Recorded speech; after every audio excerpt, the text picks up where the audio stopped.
Alright, hello there everybody. Good evening and, well, good morning or wherever you are, depending on where you are. Hello, good morning, good afternoon and good evening. Of course, my name is Will and we are back here in Planet Zoo, and today it is just time for a nice little live stream again. So we are wrapping up this zoo of ours. We are just about done. Well, I say just about done. If I wanted to, I could obviously expand this quite a bit. However, my frame rates are battling occasionally, so we are going to probably be wrapping up this zoo. And that means that I will, of course, off screen be finishing up doing the final touches to the zoo here, and then also in future carry on making a few more zoos, and as I will be doing with this zoo, actually doing a guided tour through it. So today our objectives are, first of all, I want to show you I'm busy here building a bit of a South American themed restaurant over here, because it is basically overlooking the caimans, the dwarf caimans over here, which, as you can see, the whole family is just kind of chilling together here. They're such gorgeous little creatures, even if they do have levitating front legs. Nonetheless, the little Cuvier's dwarf caimans are chilling over there. And they are, of course, from South America. And we're also going to be putting in a South American species in this exhibit over there. Hello there, Ozzy. Welcome to the chat. Glad you could make it. So Nick is not here this evening. She does send her regards to everyone. She is visiting her sister at the moment. So it's just Will in the big old house at the moment. Although, of course, I do have the dogs and the cats to keep me company. And for the next 4 hours, I've got you guys to also keep me company. So welcome and thank you for joining our little live stream over here. So today we have a bit of a theme though, apart from the fact that we've got a South American creature that's coming in here that doesn't really fit the theme. I am going to be focusing on islands, because islands in really amazing and weird and wonderful creatures occurring there. This one over there, you'll see what creature I'm going to be putting in there. Really quite an interesting, albeit slow-moving organism that we're going to be putting in this little island over here. This creature that will be coming in, well, that will be ending up on this island over here. That's also a bit of a weird one. And then, of course, not an island species, the exact opposite, in fact. Although you would, of course, find them in the sand ocean, or the ocean of sand in the Sahara. So an interesting little creature coming in here as well. Hello there, Pauline. Welcome to the chat as well. Glad you guys could make it. Always nice to chat to you guys while we are building a bit here. So, I did get a notification that our okapis are just about to mate again. So, I think we've sent in 3 babies thus far. And here they are again getting ready to mate. And a little bit of a play fight there. Probably to just... there you can see some allo grooming as well. Some of them basically grooming each other. And that's just to strengthen the bond here before they actually do have their offspring. Now, the okapi here, like many other forest species, they will be quite territorial. And as far as I recall, they, like blue duikers and things like that, typical forest antelope, will occur in pairs, with a territory being held by 1 male and 1 female. And so, yeah, we have got our 1 male and our 1 female over here. Apparently, one of our facilities... Yes. I know this entire facility over here is without power. That is fine. We're going to be fixing that as we go along. Okay, so we've got the butterflies. They've had a lot of babies, so we're just going to kind of ignore those ones. Okay, let's get into the first little creature. We'll get back to this one. We'll revisit this one. We will revisit this one. Let us focus on this one, because the pyramid shape over here of this little shelter is probably going to give you a bit of an idea of what we are going to be putting in here. And this is going to be an entire glass structure exhibit, which will house one of the cutest little things we can have in the game here. And in my opinion, it may even be slightly cuter even than the red pandas, which we have in the exhibit just over here. Yeah, this is the exhibit. Yeah, there we go. So the red pandas over here, I do believe they've had babies again. There they are. Oh, such a cute little critter. I mean, look at that. Yes, even calling. Oh, they are such adorable little creatures. Anyway, the creature we are going to be putting in this enclosure over here is going to be even cuter. And it comes from northern Africa and extending all the way to Sinai, which is the land bridge between the Middle East and Egypt. So typically found in the Sahara Desert, which is why we are going to be simulating a few sand dunes over here. We're just going to not make it too harsh, but quite big dunes. Oh, that's perhaps a little bit too big. We just want to give the idea that, like we had with the warthog and meerkat exhibit, we want to simulate some dunes running along here. Perhaps a few more over here. Of course, dunes will be made by the sand and the wind working with the sand and moving the sand around. And then, of course, sand dunes will move. They're not static, but we're going to have relatively static sand dunes. I think everything should be able to move more or less around. There's a bit of a steep side there. Just flatten that out a little bit. Just a little bit.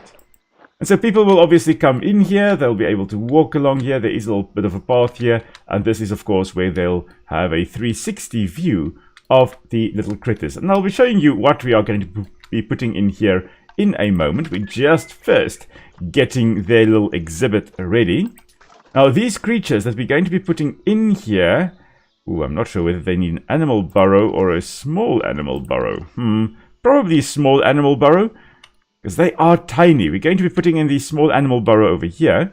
Now, they do occur in little family groups, each family mostly inhabiting a burrow or a whole burrow network. Occasionally, some families actually have the burrows linking up with one another. Anyway, we are going to be having that over there. That's going to be one of their sleeping spots, and of course, they'll be able to have a nice little bit of sleep over there as well. Before I carry on, I do need to check water filtration. There we go. Okay, so that water over there is being filtered. Water over here on this island, this exhibit, is not being filtered, so we will need to fix that as we go along. Okay, so let's look at plants that we can possibly put in here. So we are going to be looking at true desert plants, and we are only looking at the ones in Africa. And so those will be species occurring in North Africa, to be precise. Quiver tree is a Southern African species, really a gorgeous large tree aloe, but this is not found natively where the little guy that we're going to be putting in here occurs, so we're going to skip those ones. The Sudanese frankincense tree, although perhaps not the best to put in here, we are going to at least put in some vegetation cover.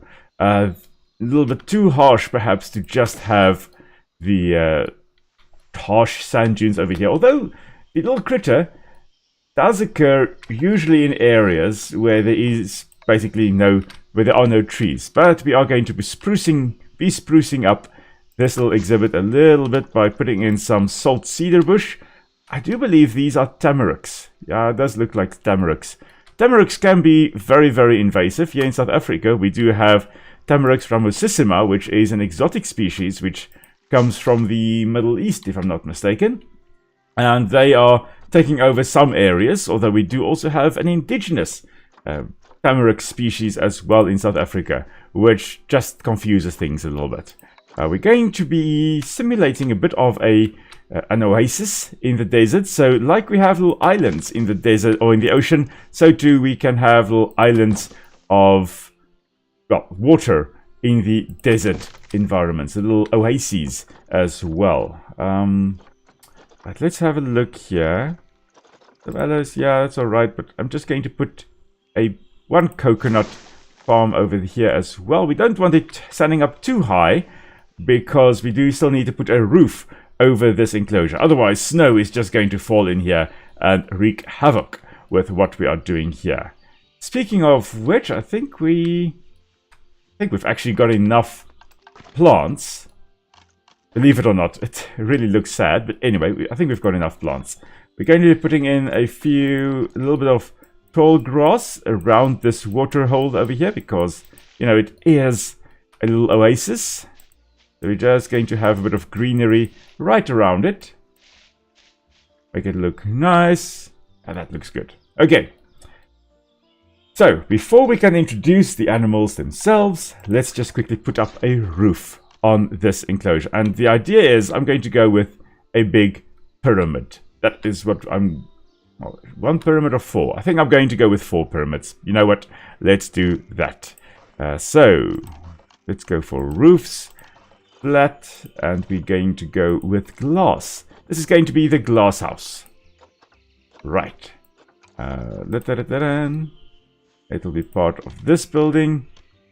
This one. This one fits the aesthetics. We're going to have like that. Nice and relaxing to go and build this. And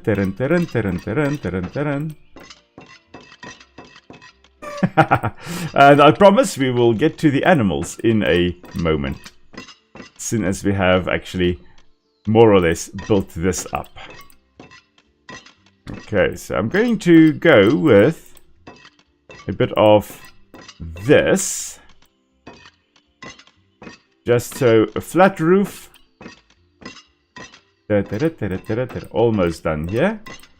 And extending all the way here. And then we're going to go these 2 as well. And then we can put in... which one is it?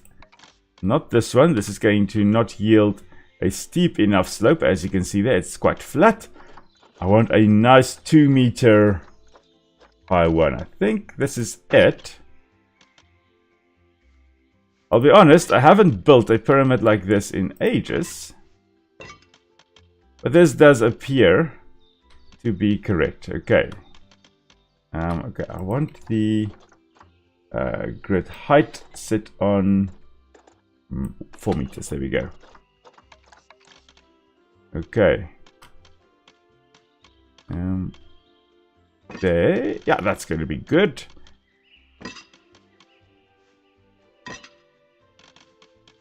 Okay, so not quite a pyramid, but pyramidoid. Almost pyramid shaped.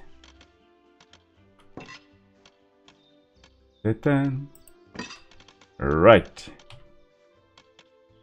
So the thing is that, as I was saying, I'm going to be wrapping up this game here. Oh dear, okay, this is not working. Okay, we are going to have to fix this by getting rid of this row over here.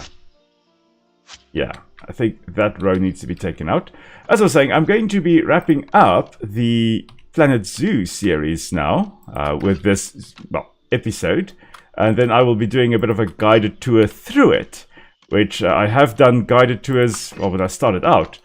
Well, not quite in conservation, but similar in conservation. I started out in high school doing guided tours at a local zoo. And then, oh, my shift button is, there we go, connected there. And then that was quite enjoyable. So I had my start in this type of environment. And so I'll be doing a bit of guided tours through the zoo that we have built here, or that we are building here. And then in time to come, I will also then still be making these types of zoos and making little guided tours through them, just because it's fun to actually work and do this zoo for a purpose, or with a purpose in mind. And each zoo will have a different theme. Like today's theme is basically islands, so too we're going to be focusing on different themes for the zoos that we are going to be building. Okay, so there is a bit of a pyramidoid shape. We're going to be replicating that over there, and over there, and over there, and over there. Okay, so everywhere we're just going to be doing that. Okay, let's just have this. There we go. Just that. Okay, that's this one next. Like that. And like that. And then like that. Okay, great stuff.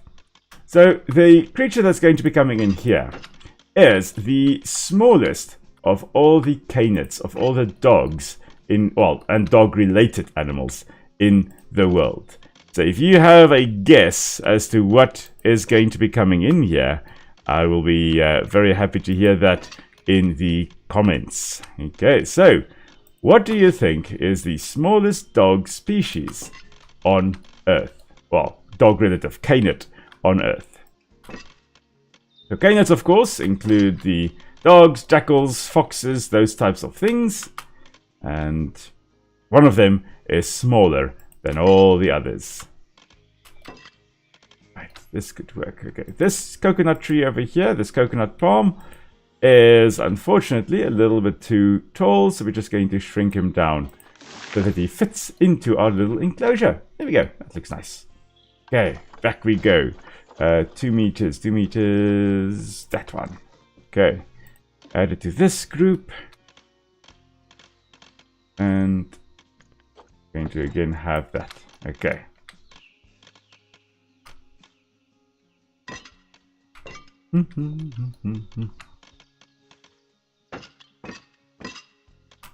Okay, almost done with the third of the 4 pyramids. Getting better at this as I'm going along, of course. Okay. And I think, yeah, this one needs to have that, and that, and that also deleted. Okay. Last one.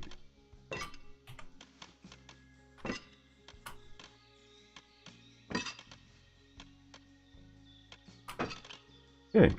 So this coming week is an interesting and exciting and kind of terrifying week for me, as I will be presenting at a local conference, and that is a BirdLife South African conference, and I'll be speaking about the impacts that the fires that we had in the area a few years ago, oh hello there lag, the impact the fires had on birds. So it's a topic that, at least thankfully, I know about. Would have been horrible if I volunteered to speak about a topic that I know nothing about. Unfortunately, with those fires, my PhD burnt down twice, so I may be a little bit too familiar with the topic. If it is possible to be too familiar with the topic, then I may be too familiar with that topic. Anyway, so that is this week. I'll be recording this coming week's presentations before I have to head off to the conference, which is thankfully close to where I am. So I thankfully don't have to travel too far to get to the conference. So this, yeah, it looks alright. We're going to, at least it lets in a lot of sunlight. We are going to just be putting in a rock or two so that we can actually put in the heaters in here as well. So that's nature, rocks, some kind of desert rock, maybe not too big. Just like that, I think, just to hide the heater away. I think we're going to do the same over here as well, just so that we can hide the heater behind it. And then just one last one right over here, I think. Yeah, that should work. Okay, habitat, going for heaters and coolers. Heater right over there. Work. Right. And one right over here, I think.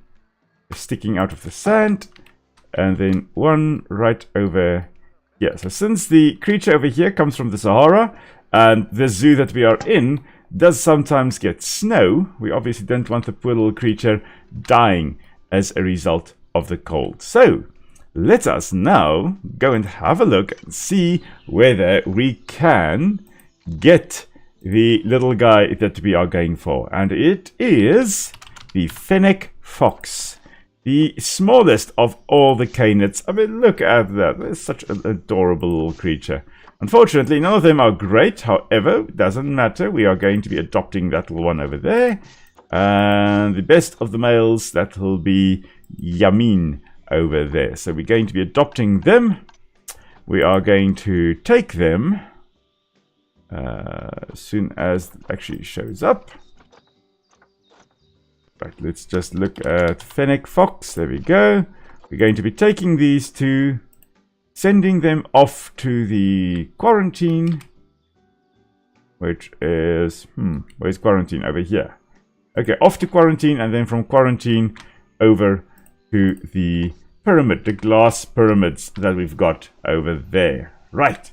While that's happening, that then brings us to the second little creature, and this is where the island theme now comes in. The fact that we are looking at a creature that occurs only on certain islands. Originally from South America, or its ancestors came from South America, and then washed out to sea and kind of floated around. It's not the best of swimmers, but it is very good at floating around. And that is the Galapagos giant tortoise. So, let us go and have a look. Maybe I've got in the Galapagos giant tortoise. Do I have? No, I do not have any, so that's good. That's fine.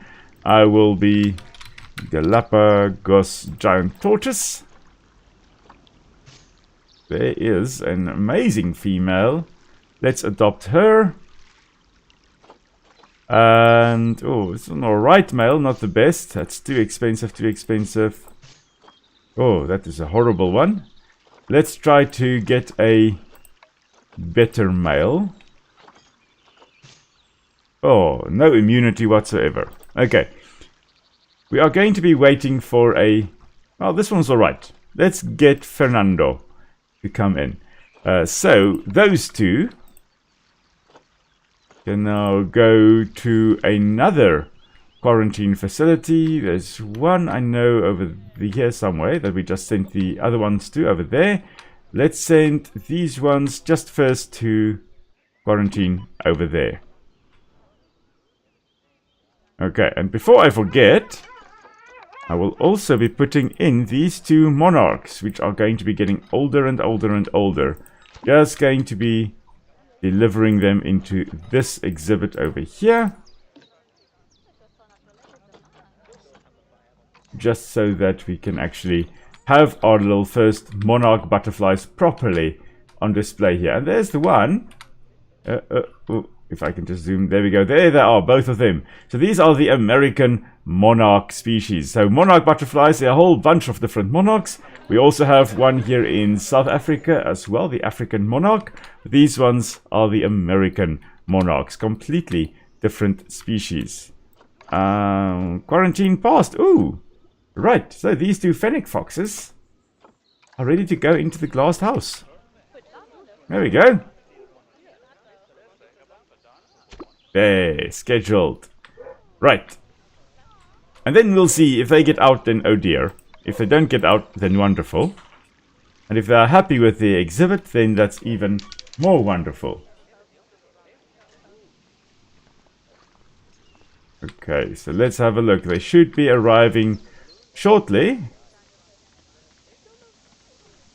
Just waiting for the running people to appear. There they come. There they are. The fennec foxes are on their way. There's at least one, and there's the other one. Okay. Wonderful. Come on, show me the fennec foxes.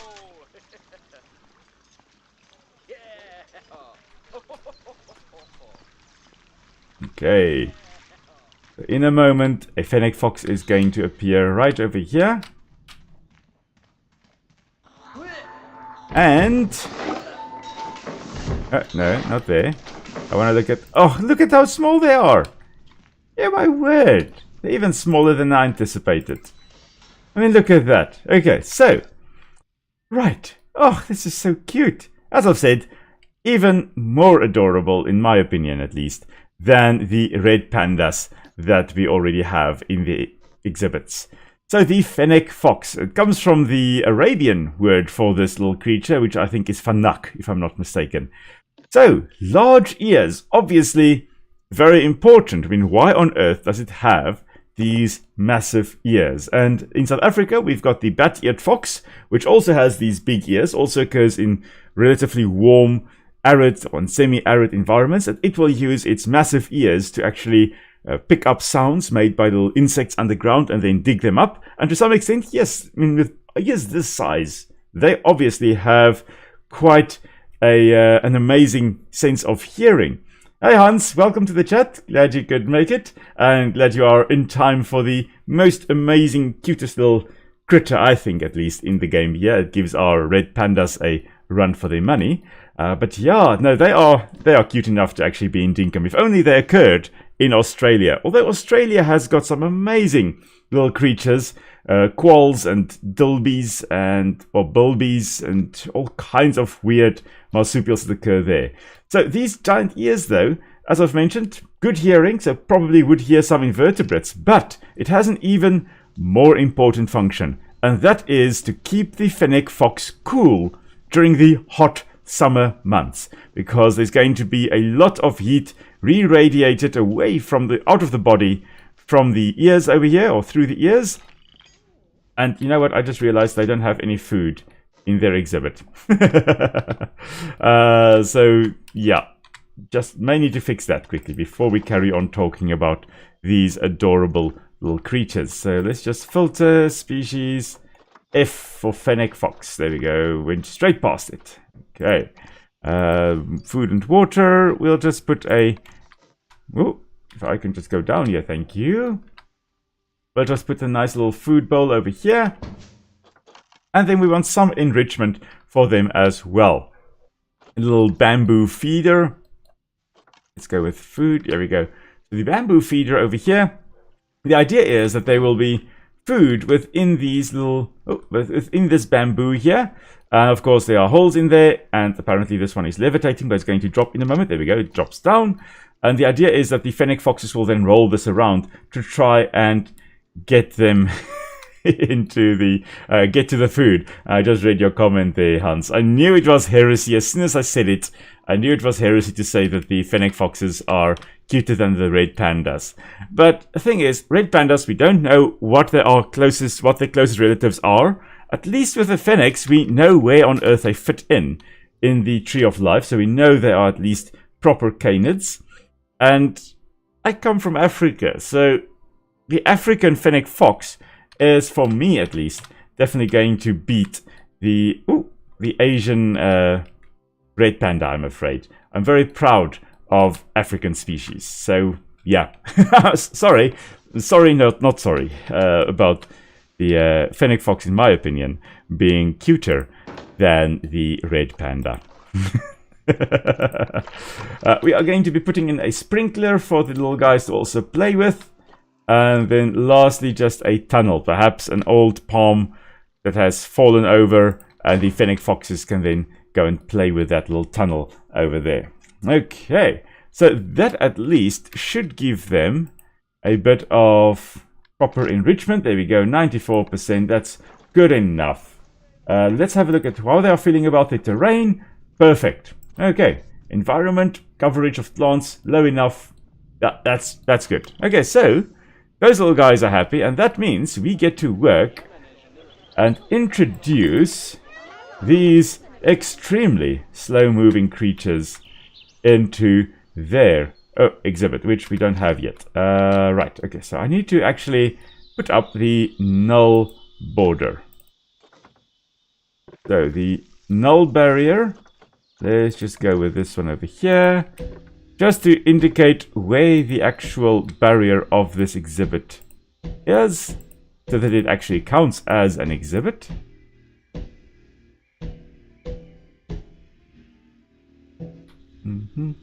Now, I'm not sure whether the tortoises in the game here can swim. If they can, I am going to have a bit of trouble.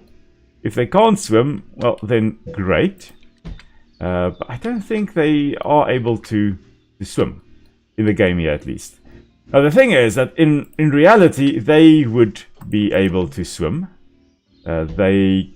Swim relatively. They can swim. They can float. That's actually more what they can do. They can't really swim that well, although the Aldabra giant tortoise can be surprisingly quick in the water. So, to some extent, they can actually swim. But for our intents and purposes, they cannot. Right, let's just go here. These little guys, just move them over to the little Galapagos scene that we've got over here. Right. And off they come. Hey there, Suddenly Boop. Welcome to the chat. Oh, yes. I was wondering, Suddenly Boop, where are you from? Are you in the US or Because you often watch the videos soon after they are released, which means you are more in my time zone, I think. I'm not sure. So where in the world are you actually from? I know they are traded to some extent in the US. They are in many areas actually kept as pets. I'm not sure what the status is of keeping them, for example, in South Africa. But yeah. Shame. Hans, sorry to hear that your day is now officially ruined. And your day has just started out on that side of the world, so I'm sorry to have disappointed you immeasurably. Right, so let's get to the giant tortoises. And as I did that, I just heard the funny noise made by the cassowaries. And just checking in, I mean, oh, these cute little guys. It's still so adorable. They really are the most adorable babies, I think, in this game. Okay, Midwest US. Okay, that makes sense then. Interesting that they are illegal to own in your side of the world, because I know there is a registry of fennec foxes in the US, specifically designed to actually prevent... Ooh, fruit bats have had babies. To prevent inbreeding. But, yeah, interesting that you're not allowed to keep them in that part of the world. We are actually just quickly popping in over here, because apparently... this bat has had babies. Can we see the babies? I don't think we can actually see the babies. They should be hanging under the wings of the mother. They actually hold on to the mother, and they actually just grasp on there. And then the mother, in some cases, can fly, even with the babies. Currently... oh, wow, look at that. There's a bat box. Ooh. I just want to get a little bit closer without, oh, come on, there we go. Oh, right. Oh, it's so difficult to control the camera slowly. Maybe if I hold control... no, it doesn't work. Okay, but there we can actually see... oh, my word, okay. The bats hanging from the little bat box. In theory, I'm not sure whether they really would be hanging like this. Bat boxes are more designed to have a little bit of a narrow slit. Although these are fruit bats, they are quite big. Maybe this is a better design for them. But the idea with most fruit, or with most bat boxes, is that you have a slit, and then they actually fly in, and in there, they're a little bit better hidden in there. Anyway, fruit bats, oh my word, the bats are breeding like it's going out of fashion, the Chiroptera, the bats. Anyway, we'll be getting back to them a little bit later. For now, however, we have to find our tortoises again. And they are getting lost. Okay, entrance is over here. There we go. They are more to the side. There they are. Okay, interesting that the videos then show up then. That's a great timing. Perfect timing, actually. Right.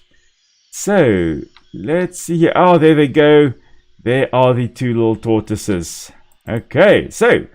one of two species of giant tortoises in the world. The other one then being the Aldabra tortoises, or Aldabra giant tortoises found on the Seychelles Islands, so in the Indian Ocean. And then these guys found on the Galapagos Islands, each island basically having its own unique subspecies.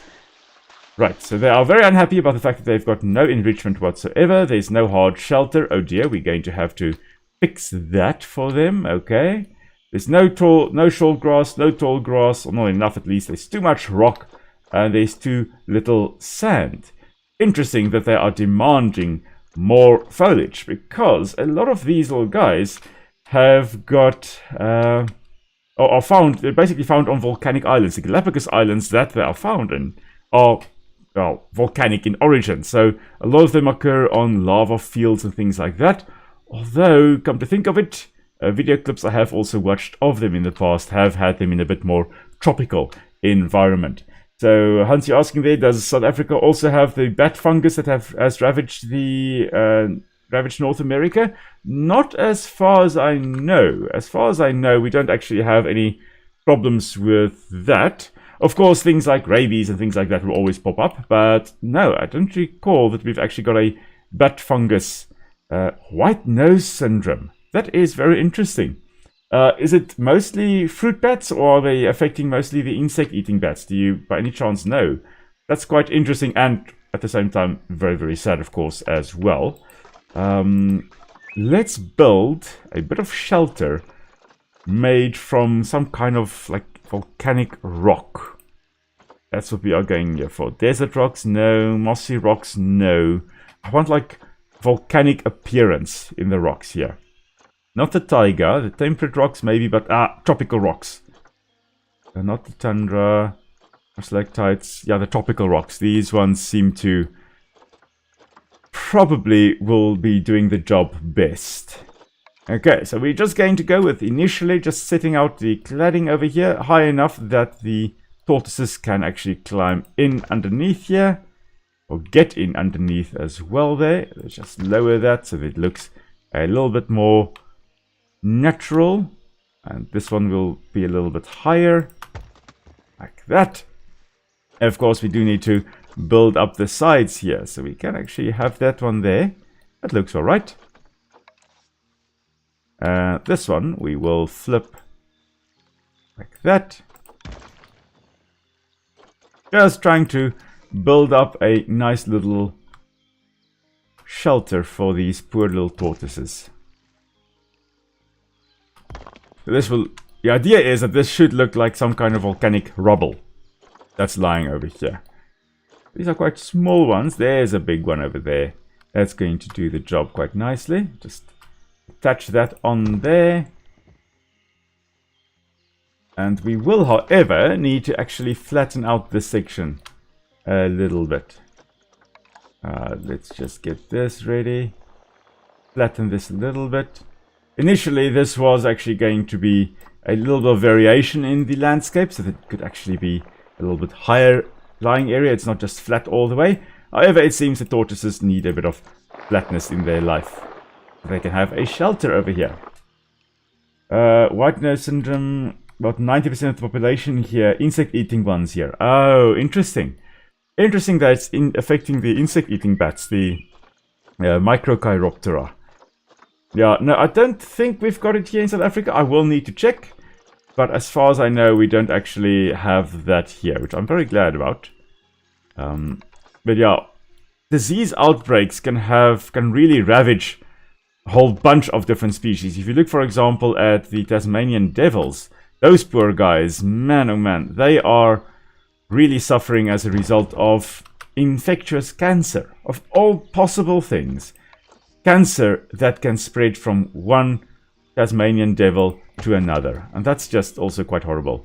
I'm wondering whether that white nose fungus there, how it actually spreads. Fungus, you know, okay, as I'm saying that, I'm like, well, it's a fungus. Obviously, it spreads by spores. I mean, that's a stupid question, Will. Anyway, but maybe it is. I'm wondering, maybe that's why.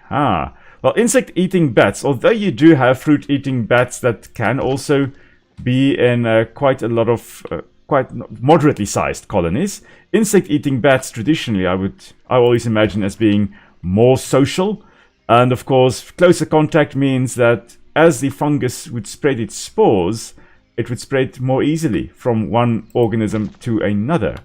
And we're just going to lift this up a little bit like that. Let's just have a look here and see what this shelter looks like. Yeah, that could work. Let's just see. Yeah, hard shelter, now 100% for them. Great. We are going to put some bedding in for them, though, because everybody needs a bit of bedding at least. Nice little soft spot to lay your heads. Right, like that. That should be fine. Right. Right, so insect-eating ones. In Canada of brown, red, silver, and Myotis bats. Or Myotis bats. That's very interesting.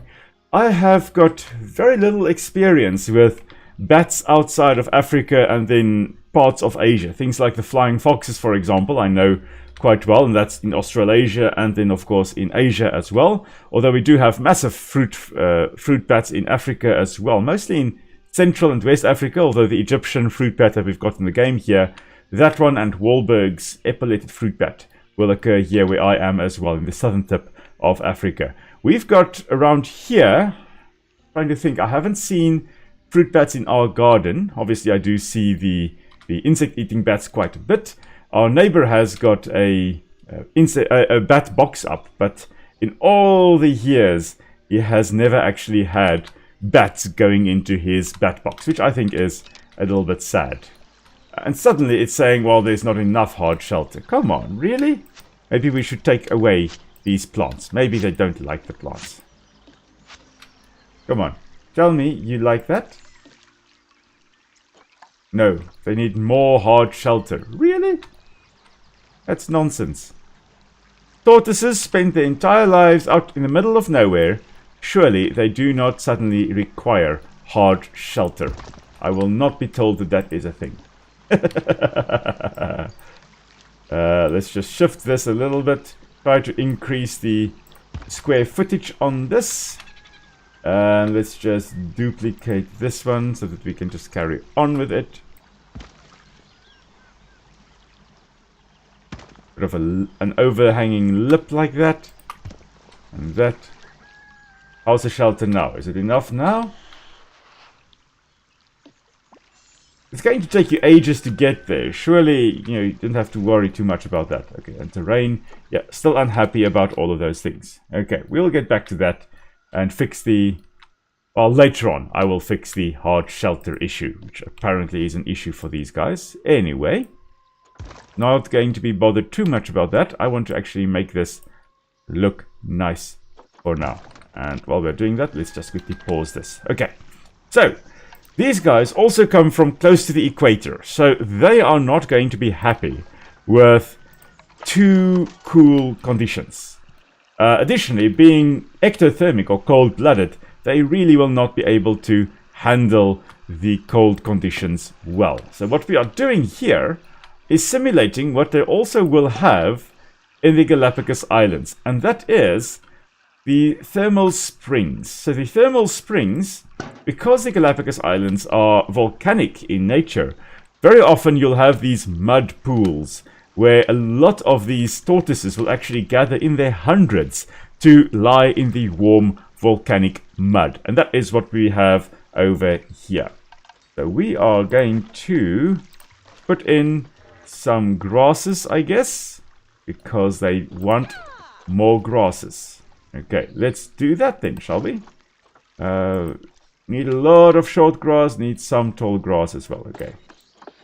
Put this all up here. I'm not sure whether this should count as being within their enclosure.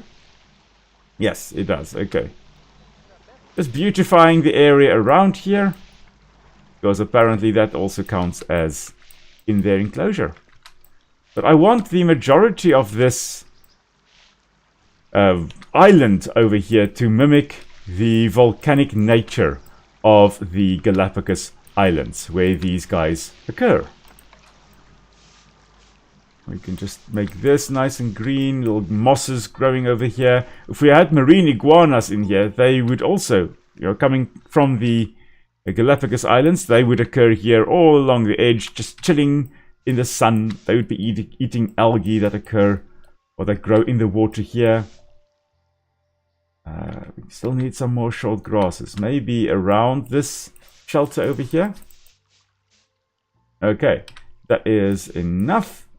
Too much rock, too little sand. Well, we can fix that by mostly putting it in the bottom over here. All along like that.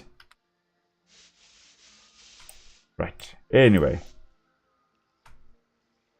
Pseudo-Gymnoascus destructans. Okay, so that's the fungus. Interesting, the name there. Destructans obviously meaning that it is destructive. And I suspect it is, you're judging from the fact that it's called the white nose syndrome. The white there would most likely come from damage to the epithelial cells in the skin and hair of the... Well, in the face of the bat. So destructors, I guess, they kind of destroy the tops of the skin. So I guess that's where destructors comes from. And then the pseudo, that means false, or yeah, basically means false or not the true one. And let's have a look here. Gymno means naked. That's Latin for naked, or Greek for naked, actually. Gymnosperms, which are cone-bearing plants. That just means naked seed. That's how I know these things. So gymnosperms, gymnoascus. Ascus is the fruiting body of a fungus. So this one is the fungus that is destructive and has a fruiting body that kind of looks like a naked mushroom. If I had to roughly translate the scientific name of that thing there, that is what it would mean. Okay, we're almost there. We go. In not too much rocks here present anymore, but we have got two little short grass. We're just going to quickly put in a little bit more over here. There we go. Brilliant. Now the enclosure, for now at least, has the correct stuff there. Okay. Let's get plants coverage. We can have quite a bit of coverage. So let's go just into the Zoopedia here. Now, the Galapagos giant tortoise, as I've mentioned, comes from the Galapagos Islands. I don't know why I've got caps lock on. I'm screaming the name in here. And as you can see here, literally just to the coast of South America. So initially, what was thought was that, the giant tortoises, like the Galapagos giant tortoise here, and also the Aldabra giant tortoise, which occurs right over there. If we just go up here to the Aldabra giant tortoise, I can just show you where they occur. So there, right over there, that's, the Seychelles. That's where you can find the Aldabra one. In the Aldabra Atoll, I think it is, where they are found. Anyway, so they occur in that area. And then the Galapagos giant tortoise occurs in the Galapagos Islands over there to the west coast of, off the west coast of South America. Initially, what was thought was that they are examples of island gigantism or insular gigantism, which is when a creature that is normally relatively small in size, like a tortoise, ends up on an island and then grows big. And, it made sense. There are these massive tortoises and they're all found on islands. But the ancestors of the giant tortoises were most likely already big. They just found a nice island home, however, and could get a little bit bigger. So perhaps not the best example of island gigantism, which we'll also talk about with the next animal we'll be putting in, which is going to come a little bit later. Biome, we are going to go with tropical here, tropical South America. Because we are just off the coast of South America, that's why we can put in South American species here. Oh my word, which ones to put in? Don't think any of these actually occur on the Galapagos Islands, unfortunately. Gaviola bush we can put in because that will look nice. Unfortunately, it is nighttime now, so it's a little bit difficult to see, but we're going to be putting in some Scaviola bush here. Plumeria, also just known as Frangipani, that's what I know it as. That we're going to put in there. Put in the lobster claw over here. I actually want some plants growing on top here, and we're going to put in some Plumeria at the top here as well. This Plumeria is now what we call epilithic, meaning it's growing on top of rocks, not in the soil and not on other plants like epiphytes would do either. Giant rhubarb plant. This kind of fits the look we should be going for, I think. It's just so massive. Well, let's put the giant rhubarb plants over there. Let's put another big one right at the back here. Don't want it really overshadowing the rest of the plants that we'll be putting in here. What happened to my Scaviola bush? There we go. Scaviola bushes. Have it growing on top over here as well. Just a little cluster like this. Oh, yeah. Okay, there we go. And we'll just have a bit of a lobster claw growing out from among these rocks as well. And just because we can, a little orchid. Also, in this case, being an epiphyte. Okay. Strangler fig roots. Oh my word. Okay, let's go for a strangler fig, I guess. Align to surface. Let's have it going around like that. And we can also just have this. Like this. Yeah, there we go. That is going to, once attached to a strangler fig, like this here. Not the best. Let's get rid of that again. I'm going to put this like this, and then we're going to just move this strangler fig root over like this, just so that it at least attaches reasonably well. Yeah, I think if it grows out like this, it could work. Yeah, that'll do. That'll do, pig. That'll do. Okay, wonderful. Right. How are the tortoises feeling thus far? Enrichment, we are still short. Hard shelter, we still don't have enough. That's still alright. At least it is daytime now, so now I can just pause the game a little bit again. Seems they do still want a bit more plants. So I will put in the acai palm over here. As far as I know, acai palm is a palm species that the heart of palm can be made from. Heart of palm being the growth tip right over there. This section over here being harvested to make heart of palm. Now in single stem palms, that is going to actually kill the palm because it only has the one stem, and then you remove the growth tip, that tree dies, that palm dies. In the acai palm, which has multiple stems, you can harvest the growth tip of this stem over here and it will die, but the others will still remain alive. It's a little bit more sustainable way of getting heart of palm. If you, for example, were to harvest heart of palm from the coconut palm over here, you would kill the plant. It won't regrow if you have removed that heart, basically. Okay, we're just going to put a nice little coconut palm growing over there as well. Okay. And along the coast here, we are going to put in a mangrove. Just because we can. I think, is this mangrove apple? Yeah, that is the coastal mangrove tree. Interesting. Anyway, it's going to be growing there. There are a few trees here, a lot of shelter.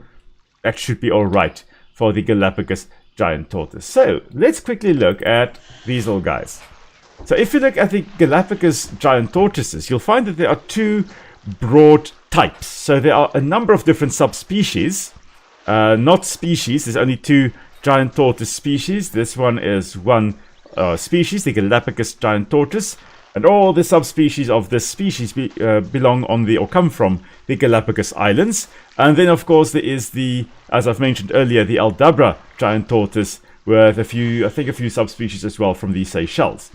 So they most likely came from South America. The Galapagos ones came from South America, and then the Aldabra giant tortoise most likely came from Madagascar.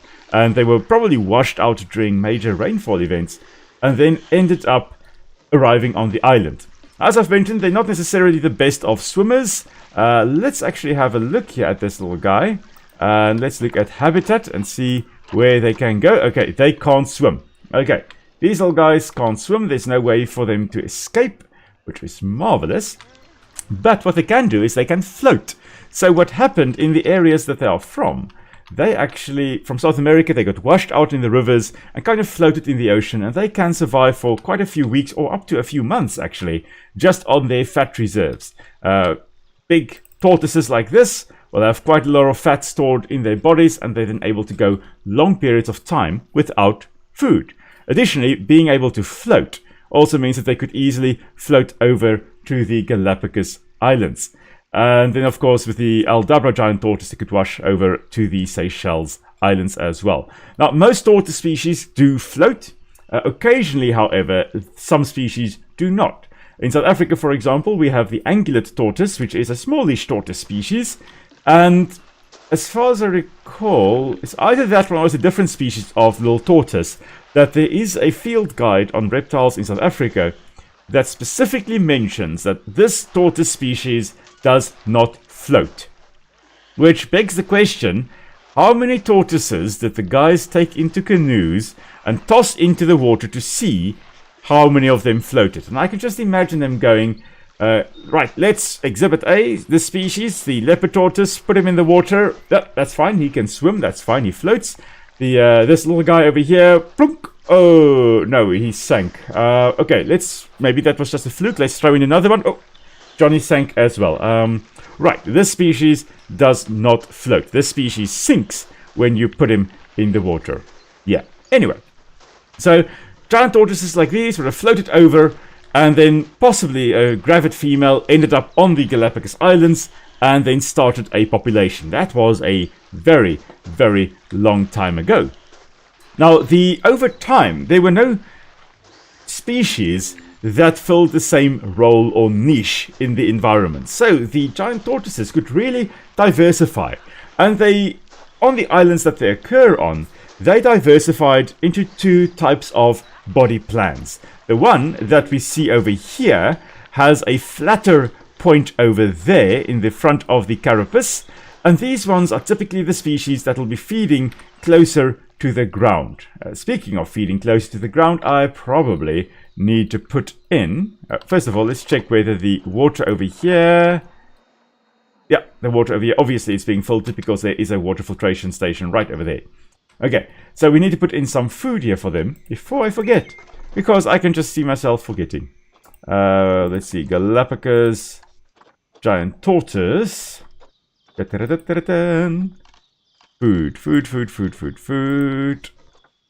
A medium-sized food trough, that's going to be fine. Just like that. And let's put in some enrichment so they can stop stressing about enrichment as well. Let's have a look here. A herb scent marker. I think a rubber ducky will be of more use. And a block of frozen fruit. Well, this sounds like an interesting one to put in. So, of course, tortoises are mostly herbivorous.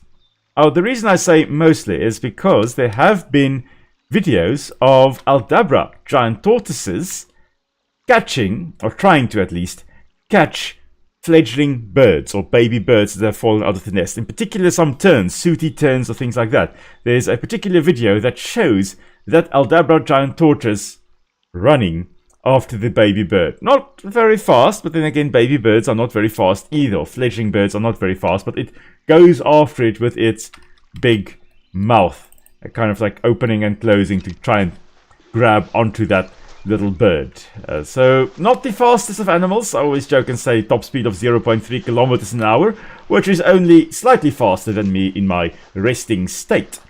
As I was saying, these Galapagos giant tortoises then diversified into the flat carapace over there, the one type, and those are the ones feeding close to the ground on grasses and shrubs and stuff closer to the ground.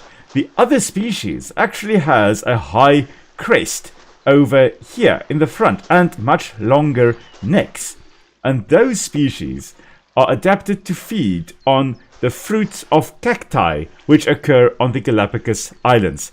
And that high dome in the front there is so that they can actually raise their neck higher than these ones can. So they are like the giraffes of the tortoise world.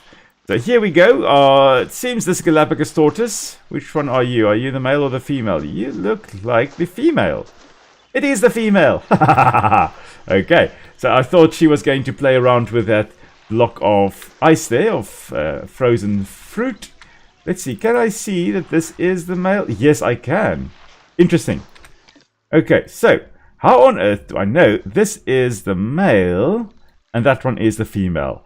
Little bit difficult to see here, but if we kind of use our imagination, the plastron, or the lower part of the shell here of the male tortoise, is actually indented. It's convex, concave, whatever one. It's indented. The plastron, it's not flat. Whereas the plastron, or the bottom part of the female over here, this shell here is flat. It's actually not indented at all. There's a good reason for that. It's so that when mating, the male can actually fit onto the female's shell. because the female will not necessarily just be standing still during mating. Very often she will walk and carry on doing her thing. Not very fast, so it doesn't really have that difficult a job to actually keep up the male here.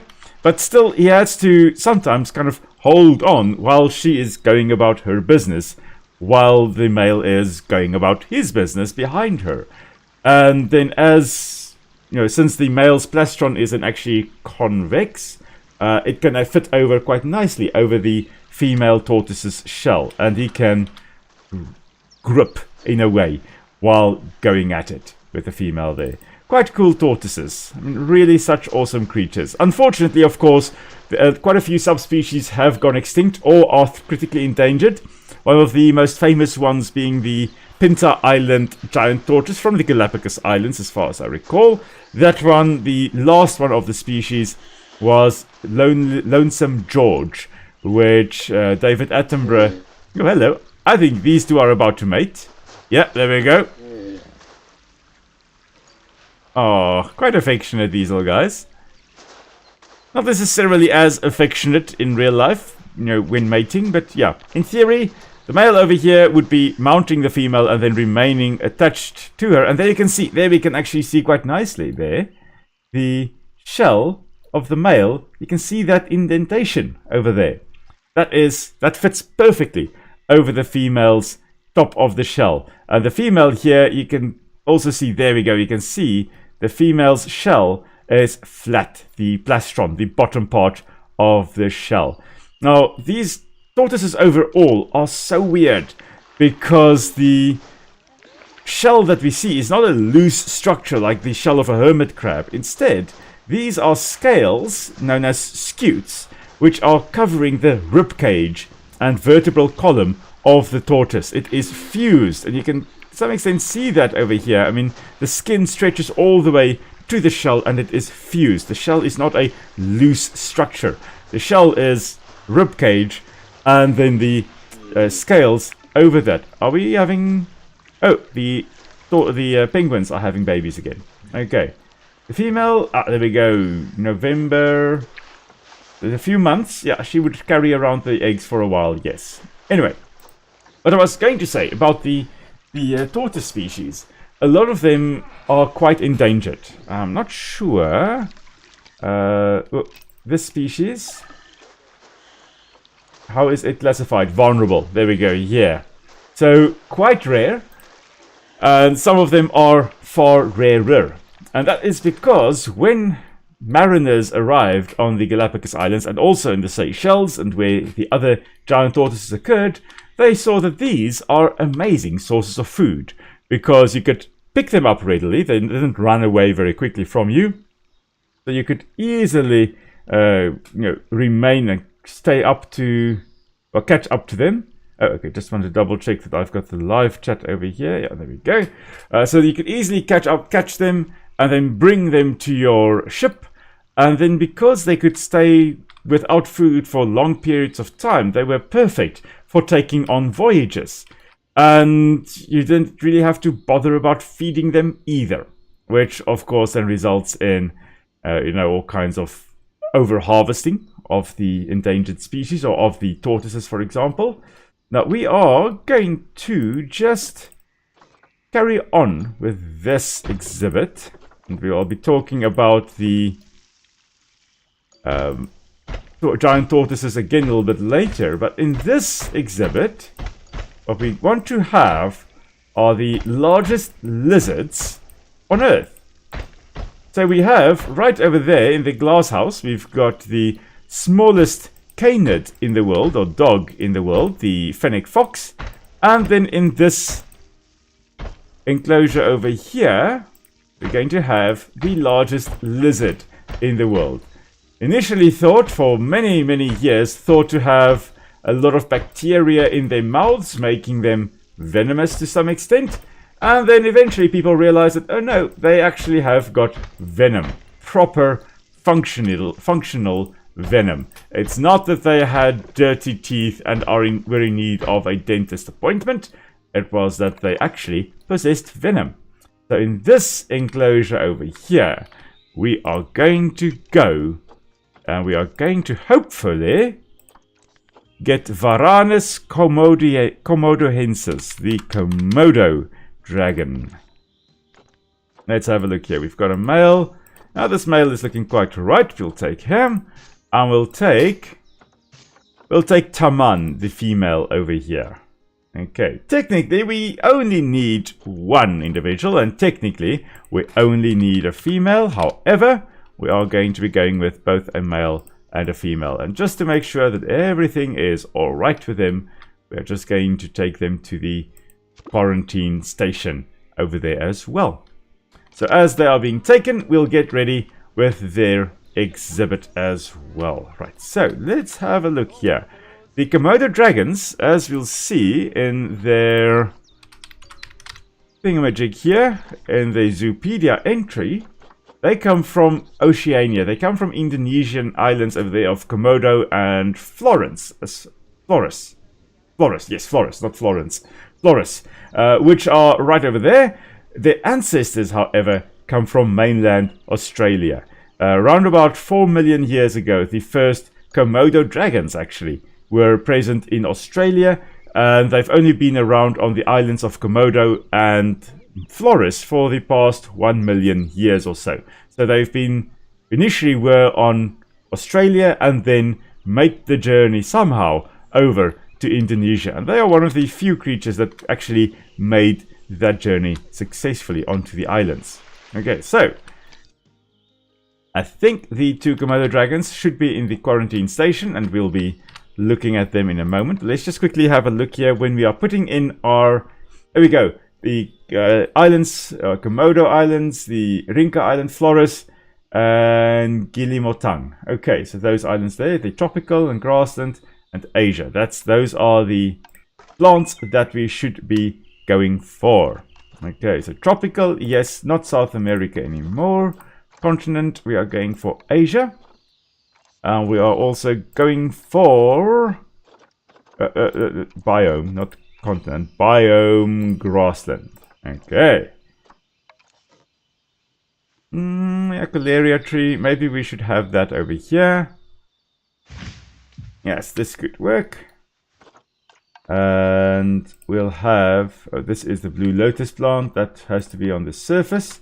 We'll have like a little freshwater area over here, supposed to be. But of course, as with the Galapagos giant tortoise, they are found in island ecosystems. So this is supposed to mimic the ocean, and then this is a little freshwater environment. Bengal bamboo, no. Aleppo pine, not sure whether that should be present or not. African oil palm, I mean, it has Africa in the name. Surely that is not applicable. We'll have a few cattails over here. Little bulrushes.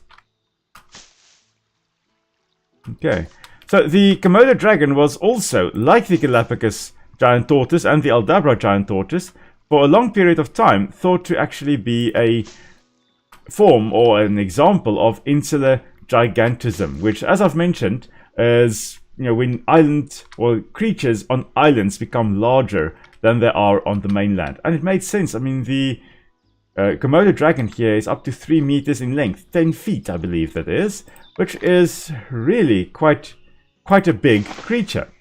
However, the ancestors of that species also were that size. So this is not, it's not as if they actually got larger by being on the island. Instead, they were actually that size to start with. So yeah, it's not a case of insular gigantism. It's just a case of a big lizard being present on the island of Komodo.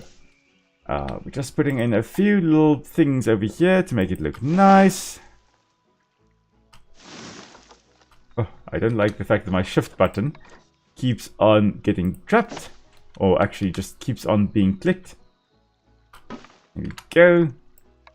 Saltwort. No, I don't want saltwort. I think this is like Russian tumbleweed. Yeah, I think this is tumbleweed. I definitely do not want that, because there you can see, yeah, that's a typical tumbleweed. Don't want that in our little thingamajig here, in our little enclosure.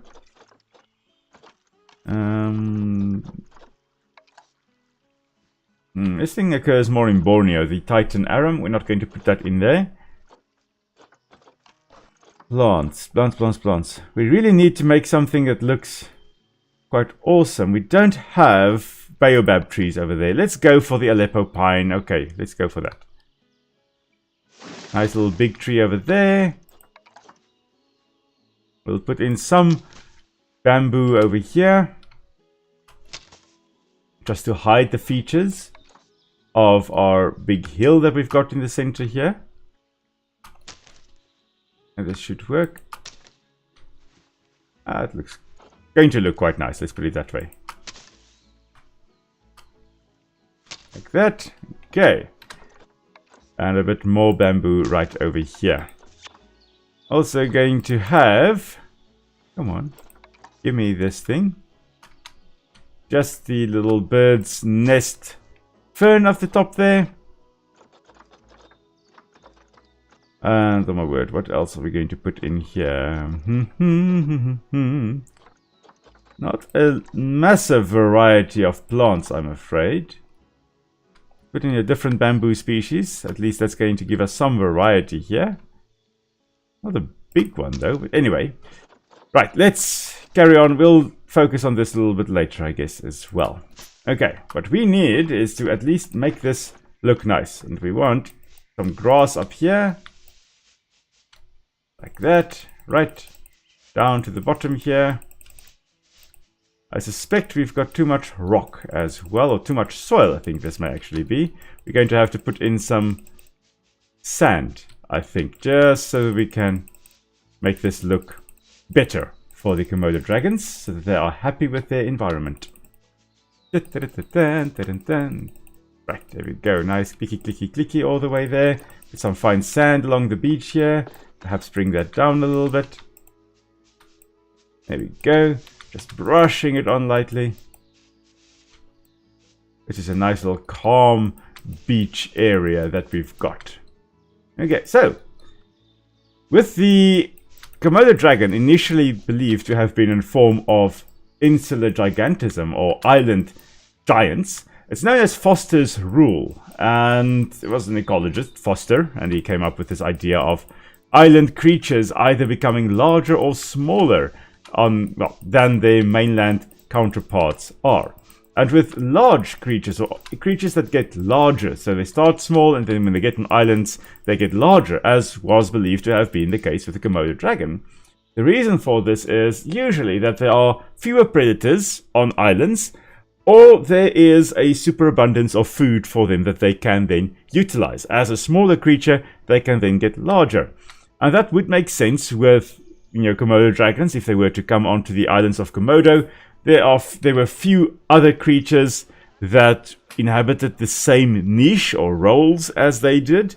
And so in essence, they didn't have competition. There was lots of food for them and they could actually grow larger and become the top dogs or the top creatures in that environment. However, as I've mentioned, that's not really the case because the ancestors, the ones that arrived on the island of Komodo, were already big. And so as a result, that's not what happened. They didn't get larger.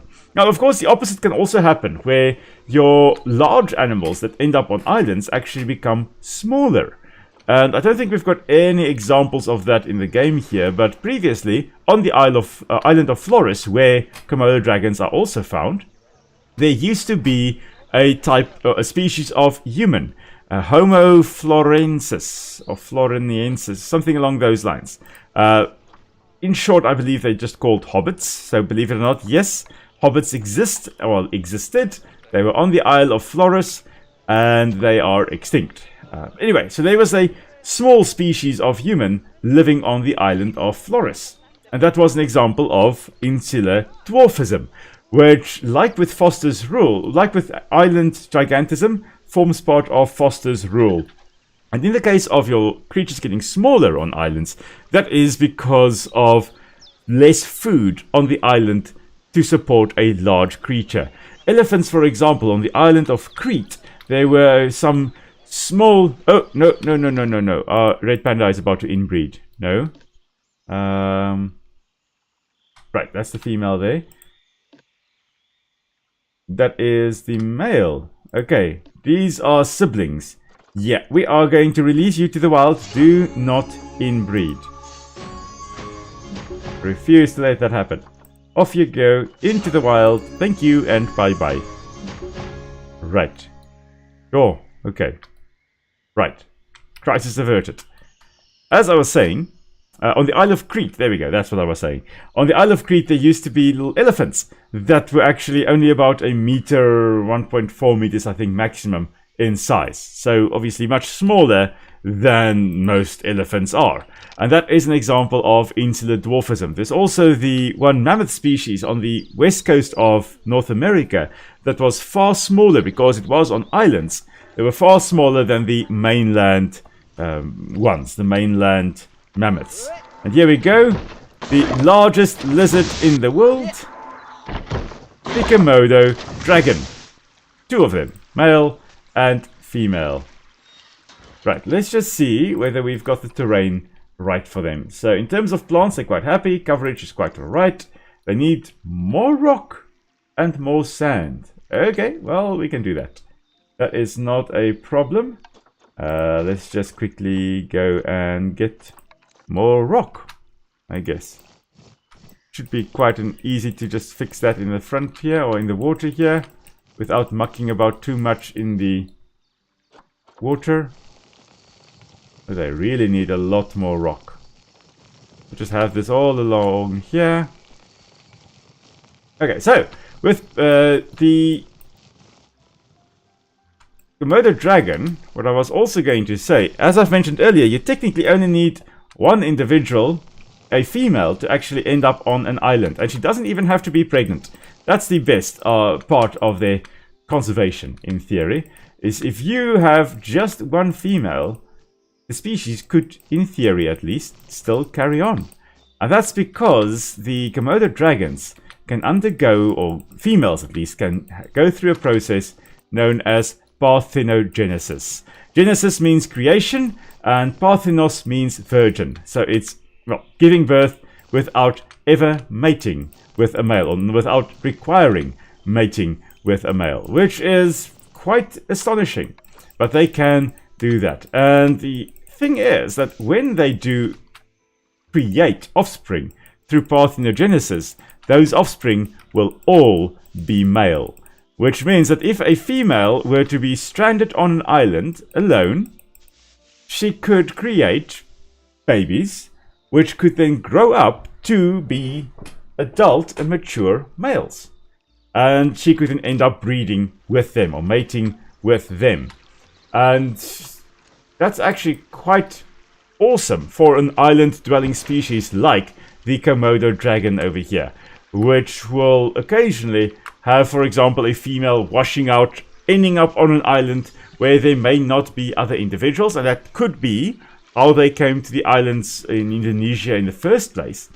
But if they then end up on the island, you can start a viable population. It's a weird adaptation.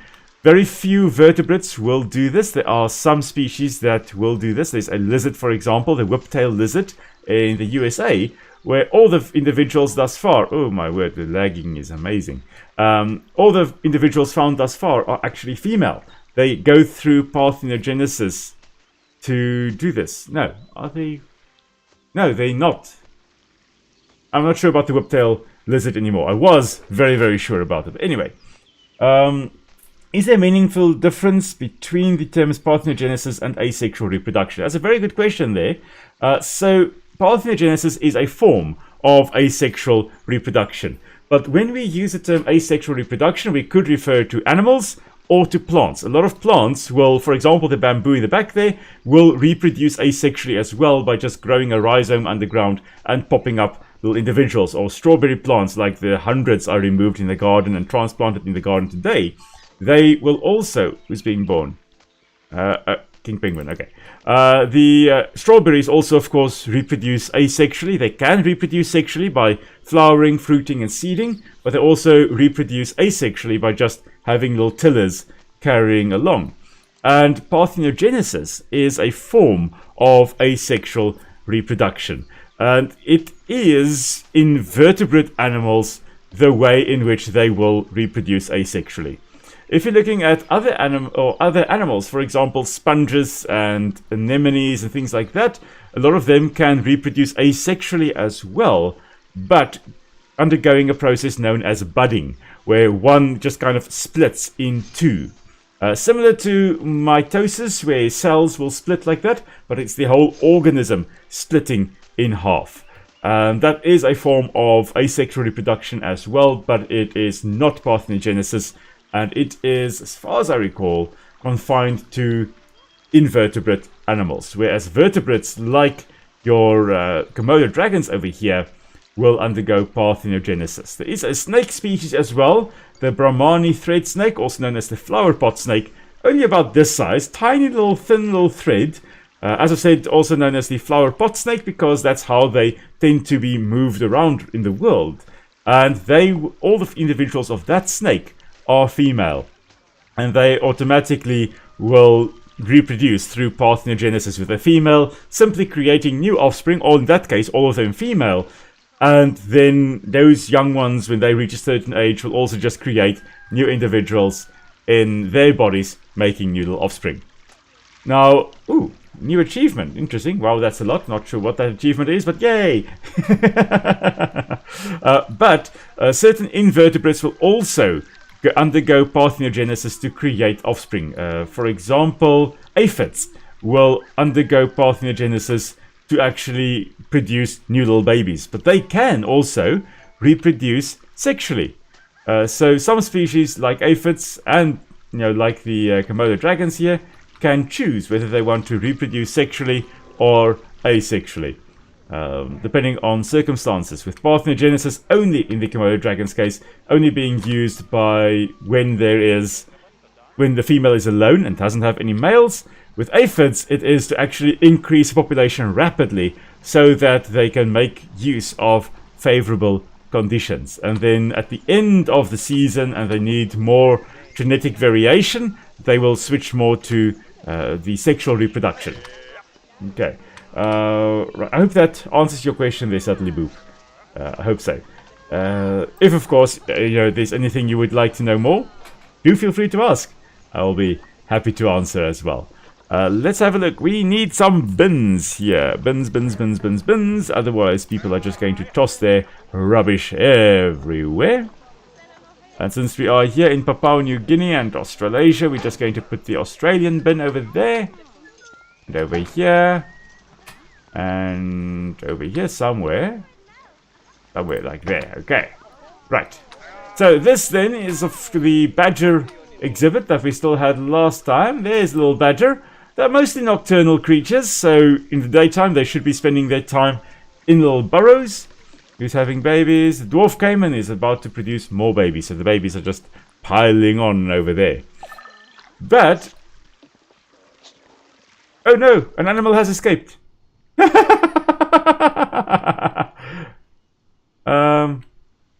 Okay. Right. That may be a slight problem.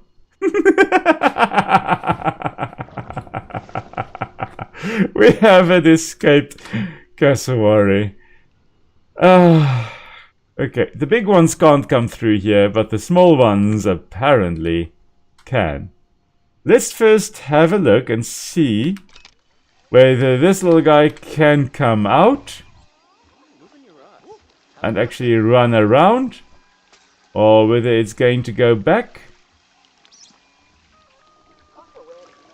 Going to go back, apparently. Okay. Right, it is no longer escaped. Let's hope it stays that way. Right. Anyway. But yeah, parthenogenesis is really fascinating, and it's so weird to think, how on earth did this start? Oh no, multiple animals are... oh, that'll be all the butterflies. Yeah. Okay. There are too many butterflies in this enclosure. And we're soon going to have protesters about that. So, animals. Let's go. Let's move all of them to the trade center. Right. And then, that's the one thing with the butterflies is that, yo, it is quite a lot of maintenance. So let us take all of them, except for a youngish female.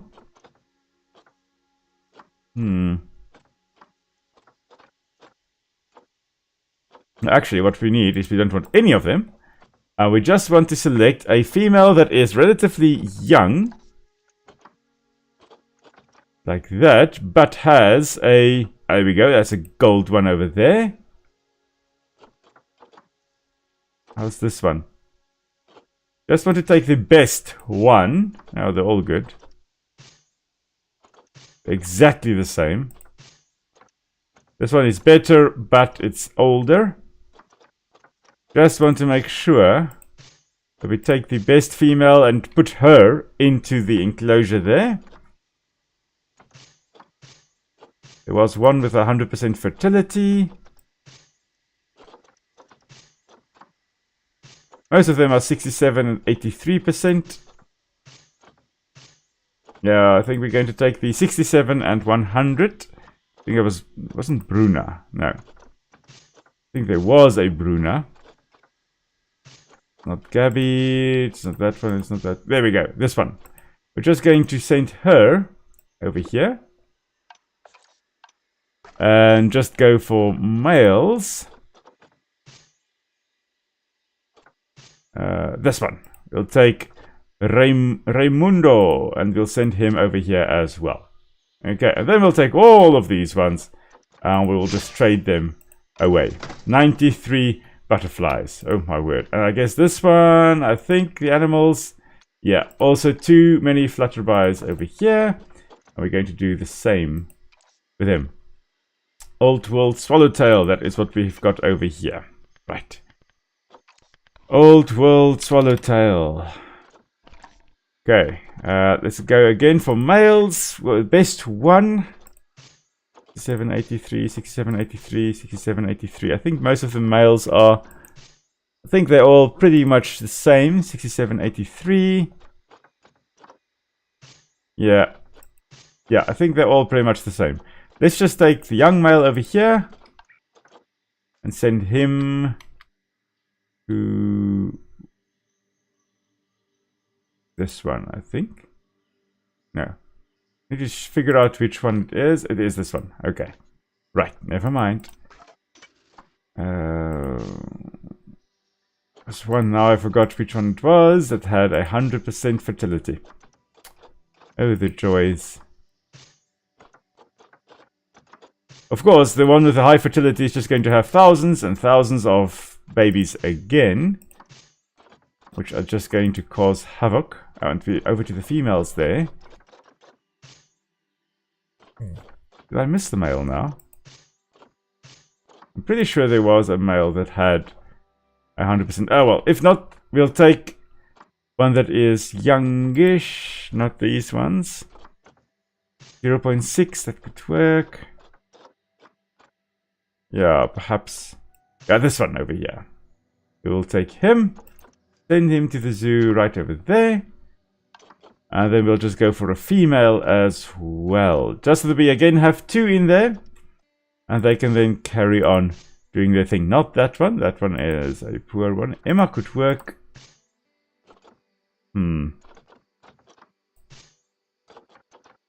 Yes, Colleen is there. Ivana. Sky. We'll go for a Ivana. We'll send Ivana in here. Into that one there. And they will take all the others and quick trade them away. That sorts that out as well. How many do we have in here? 56 monarchs. Oh my word. Okay. Unfortunately, this one is still a very boring little exhibit. We don't have a lot for the poor little butterflies over here. But there are the monarchs. And we are, of course, going to see them during the guided tour that I will be doing through the park as well. Right, so. Our okapi is about to die in a very weird position. Isn't she pregnant? I think. Oh, Kitwana. Ah, that is sad. Okay. That was an amazing creature, and I'm actually very, very sad. Kitwana has died. Okay, that's the male. It's not the female. It's not the pregnant one. Right. So, let's put up a memorial plaque for Kitwana of 28.2 years of age. Okay, that's quite an old one. We're just going to go constructions, signs, memorial, and we're going to go with limestone.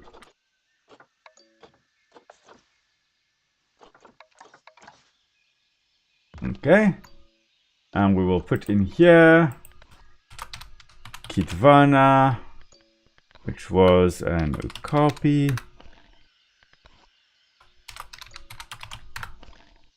Okay, that was a male, yes. 28.2 years of age. Died on the 26th of October, year number 26. So 261026. Died of old age. Okay.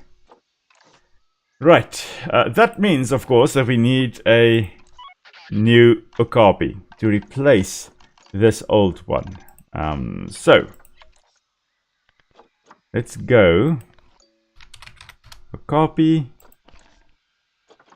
Have I got any? No, I don't have any in storage. We need a new male. Oh, this one is really poor. That one's better. Meh. Okay, so Enam it is. At 8.6 years of age, that one is actually quite a good age. Judging from the, well, based on the fact that this previous one, Kitwana, lived to be about 28.2 years, I mean, that's a healthy lifespan still ahead for the new one coming in. Let's just have a look here at the animals. Animals are, oh no! The female died as well. When did she die? She was pregnant. That's sad. Unfortunately, we have so many of the boring ones that died. Oh, you know what? We can actually remove all these. We can remove all these butterflies and stuff from it. Oh my word. Okay, if only I had known that. Right. We don't want. Well, maybe we do want to know when the penguins are about to inbreed. We don't want to know anything about the butterflies because that's just crazy. Don't want to know anything about them. Otherwise, we just inundated with a whole bunch of notifications. Okay. Unfortunately, no idea when the okapi died. Oh. Okay, so that means that we need to have a look and see. Maybe I've got a copy still stored somewhere. Oh, I do. I've got Saliha, which is a really horrible one. Yeah, we're not going to be bringing in Saliha. We are instead going to be looking at Temba. Oh, that's even worse. Okay, we are going to be waiting for a better female to pop up. Animal died. Yes, I know Kitwana has died. That is very, very sad. And we are making plans to, yeah, to replace Kitwana. Let's have a look here. Our reputation is quite nice. Adopt animal species, yes. Animal welfare is quite high. Great. Great stuff. Okay. Now, let's have a look here. What else do we have? Right, let's just pause a bit. Orientate ourselves. We've got our cranes over there, gharials over there, butterfly houses over there. We've got our peafowl over there. In this enclosure, I don't know whether we've got any animals still. We've got one warthog, Chuma. Meerkats, 7. Okay. Oh, yes. Okay. I have put the females on contraceptives so they can stop having babies and potentially inbreeding. Okay, that's what happened there. Or some of the females, at least, are on contraceptives. Then here we have our lonely old moose. He is just carrying on in life. Hello there. Gorgeous beast of a creature. Yeah. Yes. You are massive. And I would love to see a moose in real life. Just like, wow. Just, wow. Okay. So then, of course, we still have our platypus. Oh, yes, the platypus had babies again, didn't she?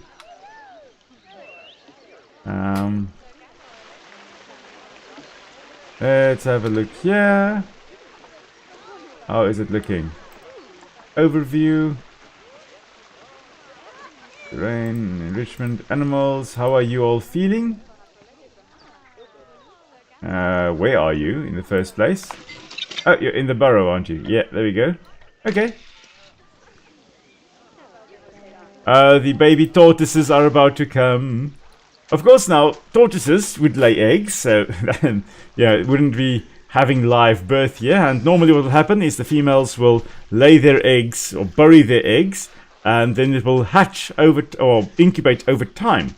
And with chelonians and with crocodilians, so with tortoises, terrapins, turtles, all those things, and then the crocodilians as well, the sex of the offspring were not determined, like with us as humans, by chromosomes or genetics, but instead is determined by heat or temperature, with the warmer temperature eggs of crocodiles developing into males, and the cooler or the temperature, the eggs that hatch or develop under cooler temperatures being female. But with chelonians, it's the other way around. The females incubate or hatch under warmer temperatures, and the ones that incubate under cooler temperatures will be males. Yeah, that way around. Right, so quite weird. Not sure where on earth. Offspring imminent. Yes, hopefully, because she's been pregnant for a very, very long time here. Quarantine passed. That means we'll be able to introduce Enam over here into the Ukapi enclosure. Okay. So apparently the caiman has had babies. Luciana has had babies again. Oh my word, there are so many baby caimans. How are the animals doing in here? Still a lot of babies. Still a lot of babies. Okay. Yeah, a whole bunch of babies and still only 2 adults. Wow. Okay. Cool. Anyway, that brings us to what on earth we are going to be putting in here. So, this thing I am going to customize by having no walls around it. None. None. The ceiling, none. And we are going to have the little thingamajigs, the doors over here. Oh, apparently the cassowaries have become adults, have they? Ah. Yeah.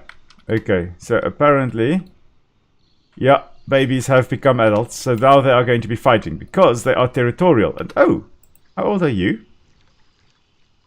You are about to become an adult. Okay, we are going to release you into the wild, little one. All the youngest of the lot will be sent off to go and be released into the wild. This one is also a young adult as he poops. Okay. Injured. Oh.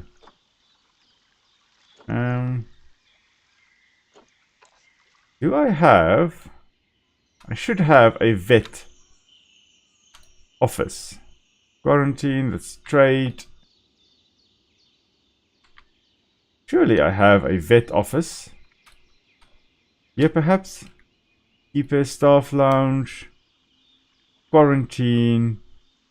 Huh. I should have a vet spot as well. Okay. I'm going to be building that quickly.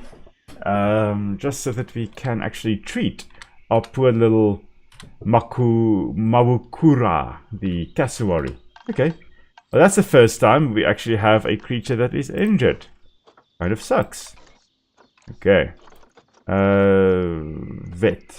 Veterinary surgery. Going to be putting that right over here. I don't think we have... No. We have no power there. Okay, so we are just going to put in a little bit of power as well. Form of a solar panel, of course. Always solar panels. That should now be fine. And then let's just quickly have a look here at all these individuals. That's one of the adult ones. Injured. Cancel move. Move to surgery. Can we? No? Okay, fine. Move to quarantine. Okay. That is a young adult. Release animal into the wild.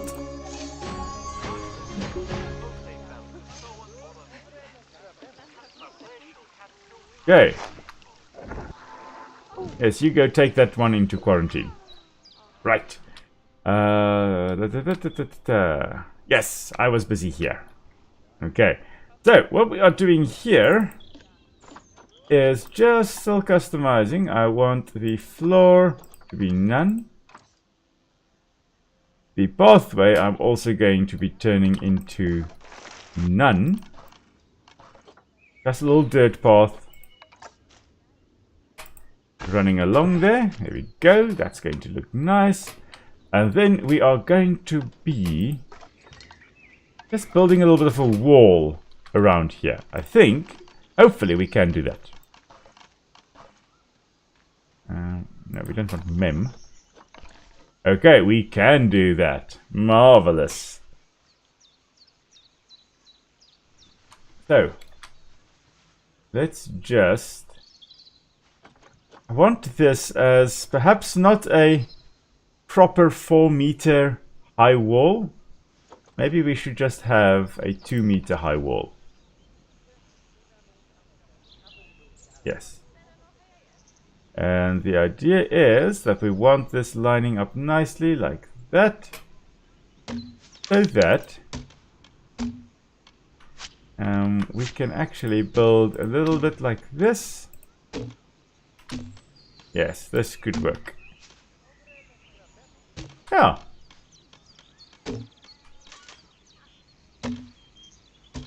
Hehe.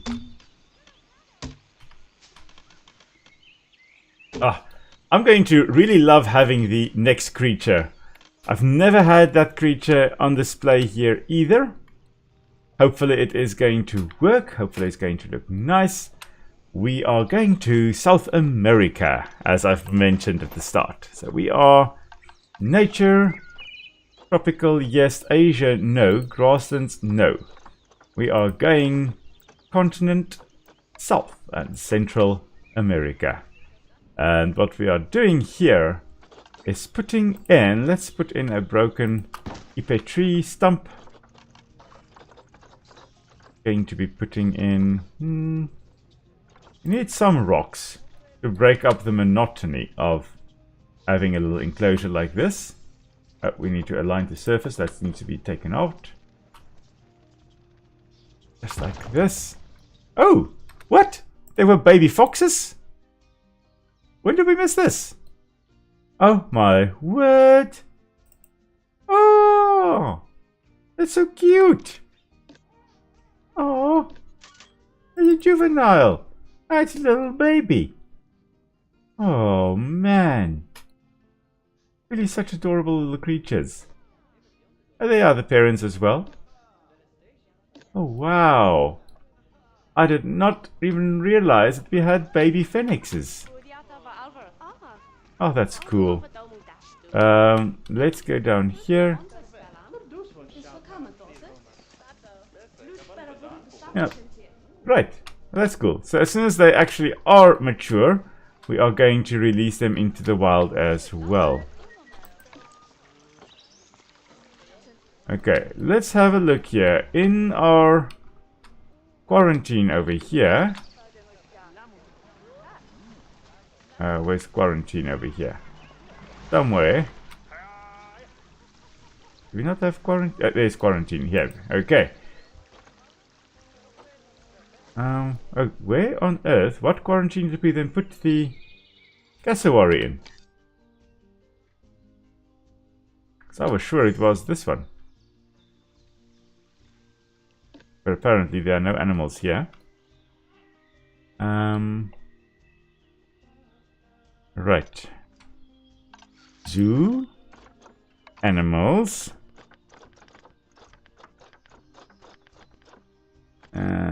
Species. Southern cassowary.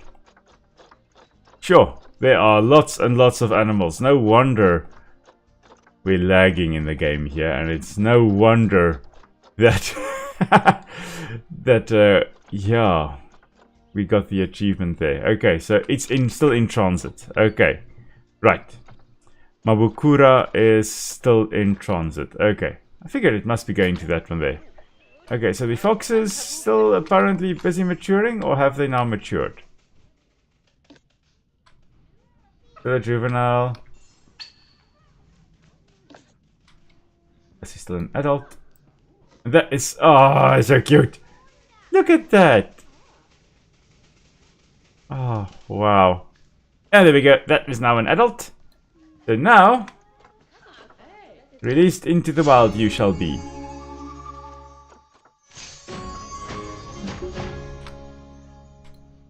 Now, where's the other one?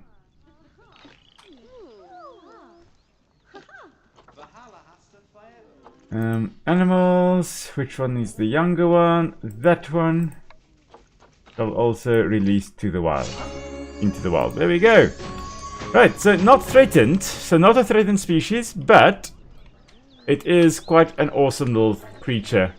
Of course, we must put in our must have in our zoo. Now, this one is now no longer stressed because they are now again only 2 individuals. Okay, right. The red panda is also about to mature. Wow, this is a 5-star one. I think. It's very interesting. Okay, elderly. Okay. Where are the young ones? Let's have a look.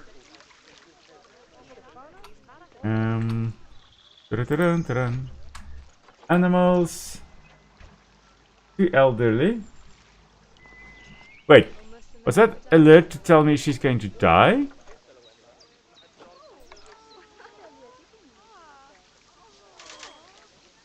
Huh.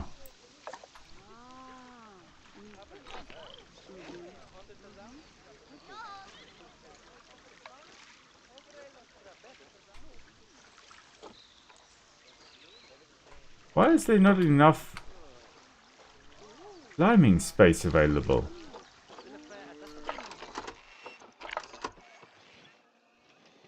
Apparently not enough climbing space, but yeah, I thought there was. Okay, well, we're going to increase the climbing space again. Surely all the trees should count as climbing trees? Or climbing space? Okay, well, we'll do that a little bit later. For now, going to South America. First, going to just quickly wrap up this little exhibit right over here. Okay.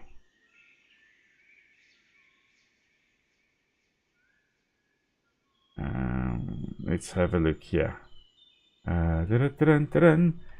Okay, right. Plants. Plant-wise, we can't have massive things. We can't have a Brazil nut tree, for example.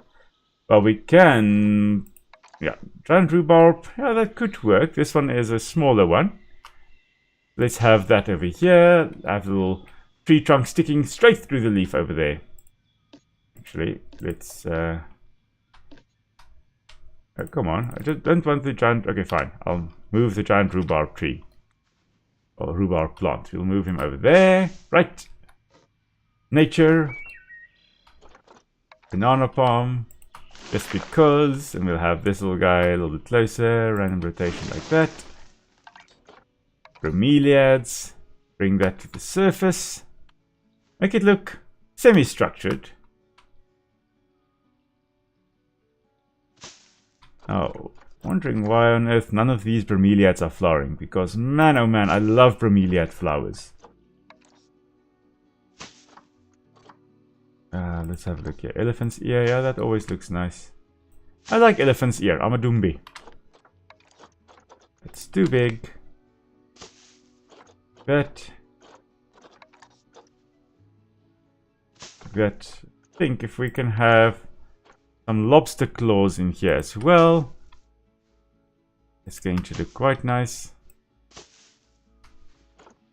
I have a big one at the back here.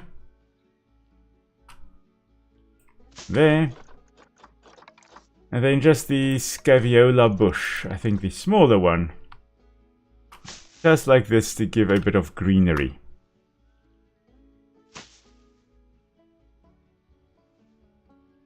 So that it's not just everything the same. Okay. Something needs to be done on this side, although I have no idea what. That's a tamarind tree. Nice bit of color, shade, everything there. And no, not the tomatoes. The wimba tree is too big. The yellow ipe tree could be quite nice. Nice, a bit of coloration here as well. Just shift it slightly so that it looks like this. And then just turn it back. There we go. That's quite cool. Love how you can make a big tree with multiple stems out of something that initially just looks like this with a few trunks. It's quite fun to do. Anyway, getting sidetracked here. The creature I want to bring in here is quite awesome. Let's go back here. Don't want that species. We want the brown-throated sloth. Alrighty then. This one, Raphael. That is going to be the one. And now, of course, they've put mesh around here so that the little sloth here can't escape. Oh, look at that. Oh, wow. Okay. Let's go here. Surely we should be able to go to the exhibit camera. There we go. Okay. The brown-throated sloth. Let's see. Are you one of the three-toed sloths? Yes. Okay. You need some sunlight to really fall on him to make him pop. Okay, so I guess that answers your question there. Welcome to the chat. Glad you could join us as well. So I have never actually put a sloth in the exhibit, and they're not the most active of creatures, but I do quite like them. Quite weird, the markings on the back here. But sloths, of course, you know, famous for being so slow that algae actually grows on their back, and that is a form of camouflage for them, making them a little bit more difficult to spot up in the canopy where they live, because they spend most of their lives up in the canopy of the trees, and then once a week they will make their way down to the forest floor to go to the bathroom and to actually poop. So once a week they will do that. And hello there, there is the Galapagos giant tortoise again. These are one of the younger ones. Let's have a look. Still definitely juvenile. Yeah, only 0.5 years of age. Of course, reptiles, or tortoises in particular, have extremely slow growth rates, but they are also extremely long-lived. I think the oldest one was 270 years old, or something along those lines. Almost 300 years old. They can easily live to be 150 or at least 100 years old. So very slow growing species and very long-lived species as well. And let's have a look. How are our Komodo dragons? There we go, of course. As you would expect from an island dwelling animal, very, very good swimmers. kind of paddling with their tails there. Like you also have the Nile monitor and the Asian water monitor in the game here also doing. Those are just a little bit more aquatic than the Komodo dragon or Komodos, Varanus komodoensis. Okay, it's hiding somewhere. There we go. Oh, popping out again. Okay, there we go. Yeah, quite cool. And surprisingly, good swimmers, the Komodo dragons. And as I've mentioned earlier, these guys are the largest lizards in the world, and they are, of course, classified as true lizards. The monitor lizards, the Varanidae, they are lizards. The crocodiles, of course, can get larger, but they are not true lizards. And yes, there will be some differences in terms of the skulls between lizards and crocodiles, but the main thing is actually the heart, where we as mammals and birds also will have a heart with 4 chambers, and we kind of believe, that's normal. Crocodiles and, well, reptiles overall have 3-chambered hearts. They have got the 2 atria at the top, and then I believe they've got 1 ventricle. Crocodiles almost have 4-chambered hearts, but not quite. They have got 4 chambers, technically with an incomplete septum or wall dividing them. But the monitor lizards are weird amongst the monitors. Monitor lizards, like the Komodo dragon here, are weird in terms of... are weird relative to the other lizards, in that they actually have 3-chambered hearts, but the hearts pump in such a way that there is little mixing of blood. And when we say mixing of blood here, oh, our badger has matured. Hello there. Have I forgotten to put food? No, I've got food in here. Okay, right. Let's just quickly release the badger into the wild here. Rachel going into the wild here. We don't want her actually accidentally inbreeding, or we don't want inbreeding or accidental or on purpose over there.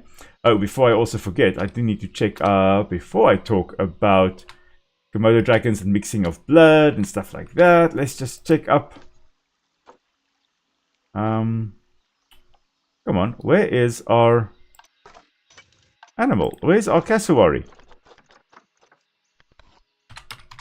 The one cassowary was sent off. Okay, it's being sent back. Okay. That's cool. Right, okay, I was just worried about where on earth that one is. Anyway, as I was saying... Okay, so king penguin about to mature. Yeah, as I was saying, with mixing of blood, the problem with having 3-chambered hearts with 2 atria and 1 ventricle is, on the one side you'll have oxygen-rich blood coming in from the lungs, and then on the other side you'll have deoxygenated blood or oxygen-poor blood being pumped around to the lungs.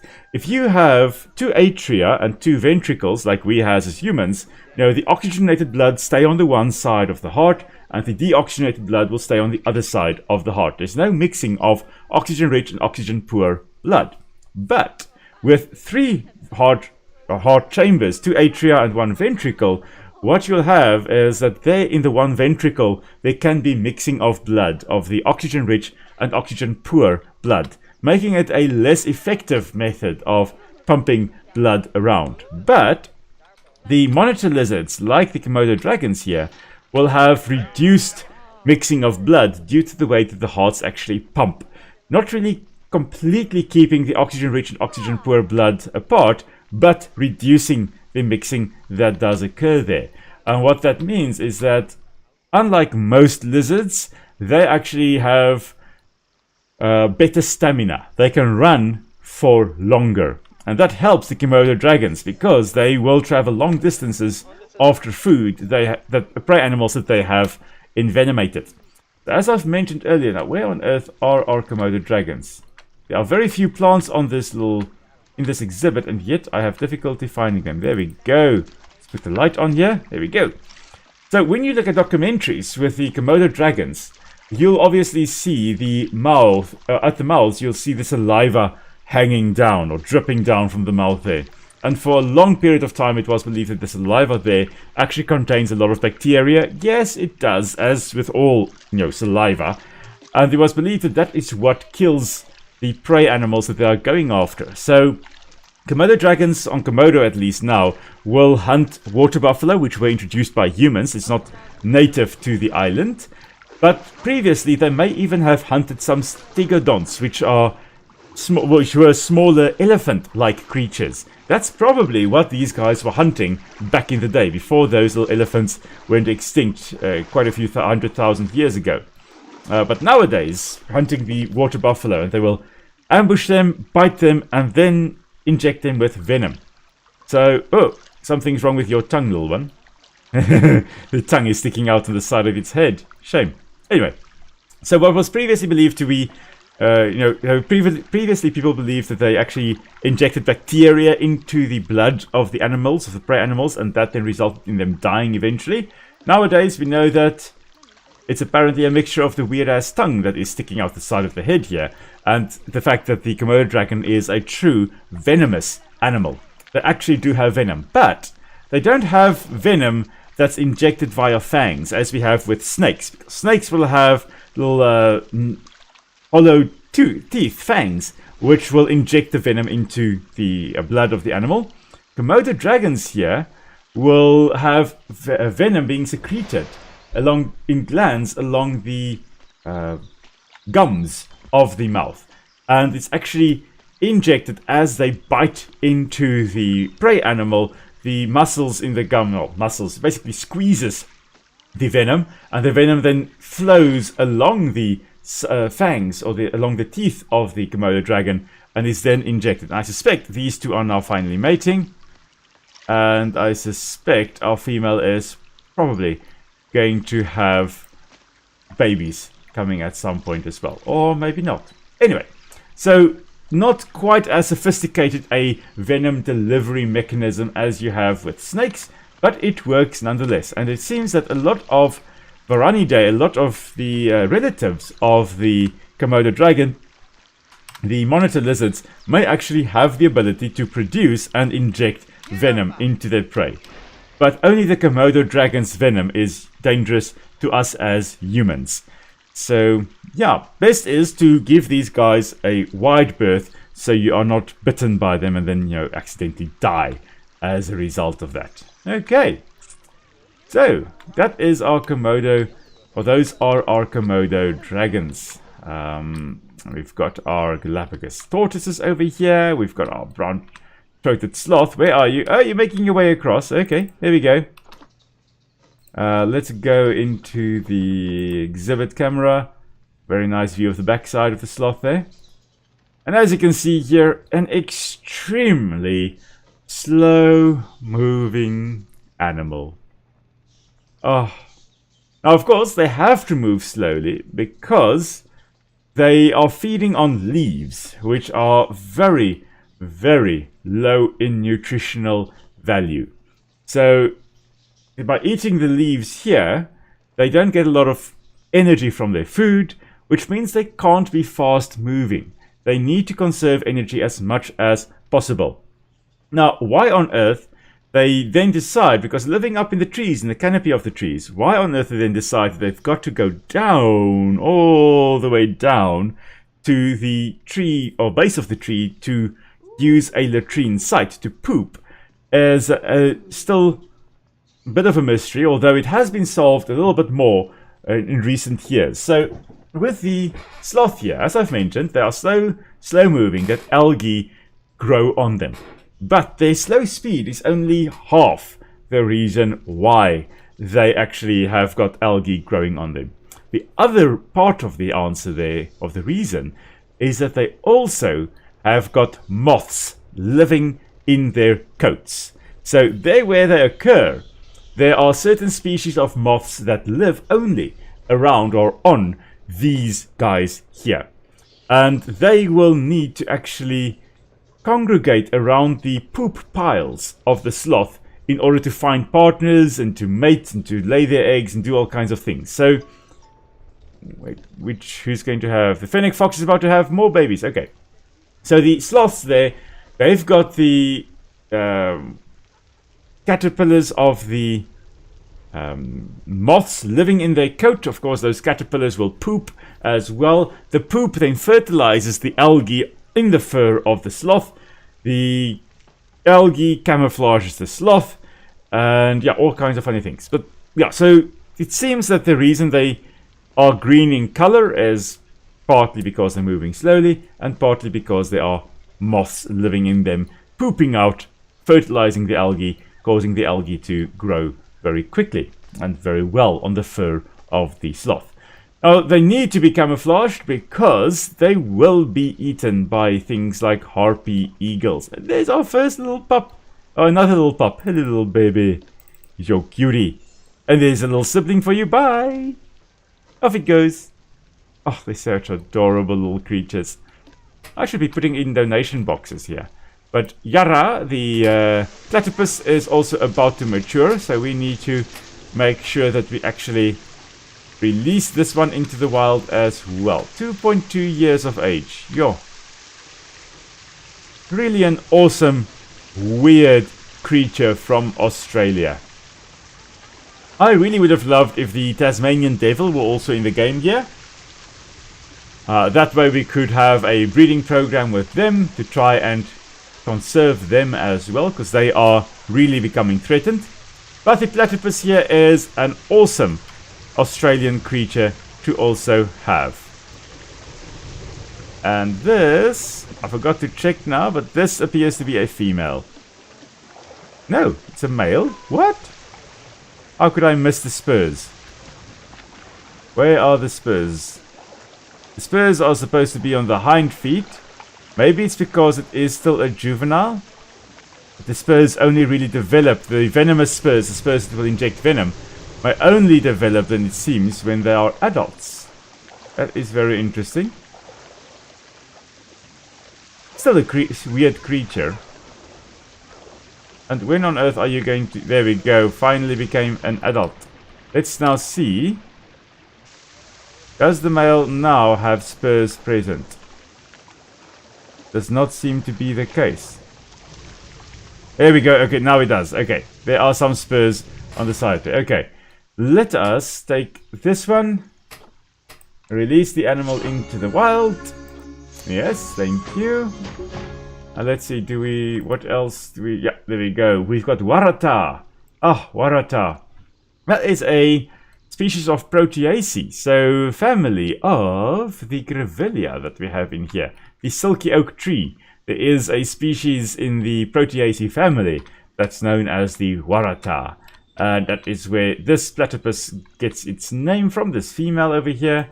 And then also the one rugby team also gets it from that tree. Okay. So we've released 2 platypus into the wild as well. Okay, that's marvelous. Back to the sloth over here, who is just slowly but surely making its way across. Or not. Not doing anything. Okay. Don't mind us, little slothy. Oh, for a moment I thought the game was paused, but no. He did blink. Just an extremely slow-moving creature. Right, so this then, of course, you will find the slow movement and the relative uselessness in terms of running away from predators. You'll also find with the koala bears, which are not bears but marsupials. And yeah, they also are extremely slow moving, also because they are feeding on very, very poor leaves with very low nutritional value. Okay. Right. Not a very, very exciting animal to look at, I'm afraid. But we are going to be looking at some of the other animals now. Let's just have a look here. How are our tortoises doing? Are you alright? Food enrichment is low, blah, blah, blah. Not too bad. What do you say? Do you have any specific? Huh. Interesting. You want capybaras in your enclosure. Capybaras from South America. You are from an island chain off the coast of South America. Surely you don't need capybaras in your enclosure. The brighter one here, that's the female. So let's see, does the female have babies? Not yet. Not developing any babies at the moment. Okay. Mawukura. Wait a minute. These two are related, aren't they? let's just quickly check here. The stud book. Parents. Yindi. Is this Yindi? This is Yindi. Oh dear. That is mother and father. Sorry, mother and son. Right. Can we... Yeah, we can release Yindi into the wild. Let's get in a new female. Let's see. Do we have any... Cassowary. New female, Janali. Yeah, that could work. Let's bring Janali in here. I'm not going to go with the quarantine stage now. We're just going to introduce her, and then the two of them will hopefully live happily ever after. The penguins are really going crazy though. Should have quite a lot of them in this enclosure by now. Animals, we've got... only 21. Right, that's alright. How's the sociality? Perfect. Okay. Right. Really going crazy. And of course you can see all the adults here with a nice water-resistant plumage. And then the juveniles with their very, very downy feathers over there as well. Such a weird little waddle. Ah, such cool creatures. Okay. Right. And another meerkat, Guguletu, is about to die of old age. Yeah, unfortunately, our meerkats really have been suffering the past while. They've been slowly but surely dying. Animal died. Ah, shame, Guguletu. Let's just call the vet. And our cassowary has arrived. Okay. Right. Oh, red pandas. Well, you are in luck. Because right over here in this enclosure, there they are. We actually do have our red pandas as well. We've got a male and a female. They have had many, many offspring. I actually need to make a nice little climbing frame for them as well. But maybe instead of actually building the whole frame from scratch, which does take a lot of time. Why on earth is a social... Oh, okay, space. They need climbing space. Instead of taking the whole day just to build a nice little structure, let's actually go and go for climbable spaces. Let's put in something that is suitable for the red panda.